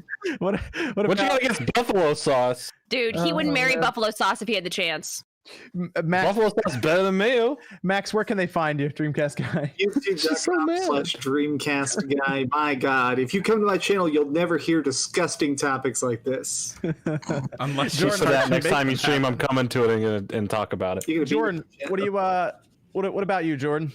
I have a movie channel. I don't talk about it a lot. It's called Electric Pop. I'm gonna review Sonic next week, so you can really hear my thoughts on the Sonic movie, because I've been trolling people on Twitter about talking about it. I have like a review for the new Scooby-Doo movie, Scoob, coming out. Spoiler alert, it's awful. So yeah, that's about it. And then I open Pokemon cards and whatnot too, nice. Sometimes. And then Nate. Yes. Where can they find you, dude? Let them know. They can find me at Nate the Hate on YouTube. I have a video up right now with Jeffrey Grubb talking about the PlayStation 5 event for June, talking about Xbox plans for July, and what Nintendo has planned for 2020 on the Direct Feed channel. Next week, I will have footage of a very unique fighting game that makes you feel like a Super Saiyan as you punch people through buildings and up the moon's ass, and some footage of Shantae and the Seven Sirens. Oh, that's gonna be cool. I'm gonna be checking that game out. Yeah, so I'm playing it right now. It was a good listen though, so make sure you check out Nate the Hate with Jeff Grubb, Nate, and MVG. It's very, especially if you want to just hear more about, if you're hyped for next gen stuff and you just want to hear more talk about it, I would check that out. Juice Man Vaughn says ranch is better than mayo and ketchup. And then, ranch is number 2 in that situation. It's ketchup, ranch, mayo. That's fact. And then Evan. Yeah, you can follow me on Twitter, Kimmerich Project. If I'm doing something, it'll be posted there. I'm gonna try to finish streaming this commission piece I'm trying to do, but I haven't been able to focus recently, so we'll see what we can do this week. Okay, that'll do it for SpawnCast episode 164 tonight. Thanks everyone for joining us. We'll be back next weekend, the 30th. We have Justin Wang actually joining us, so I think we'll have some fun then, talking about some, hopefully maybe talking about some next gen stuff. We'll see how the week plays out. But we'll see you guys 9 p.m. Eastern time next Saturday.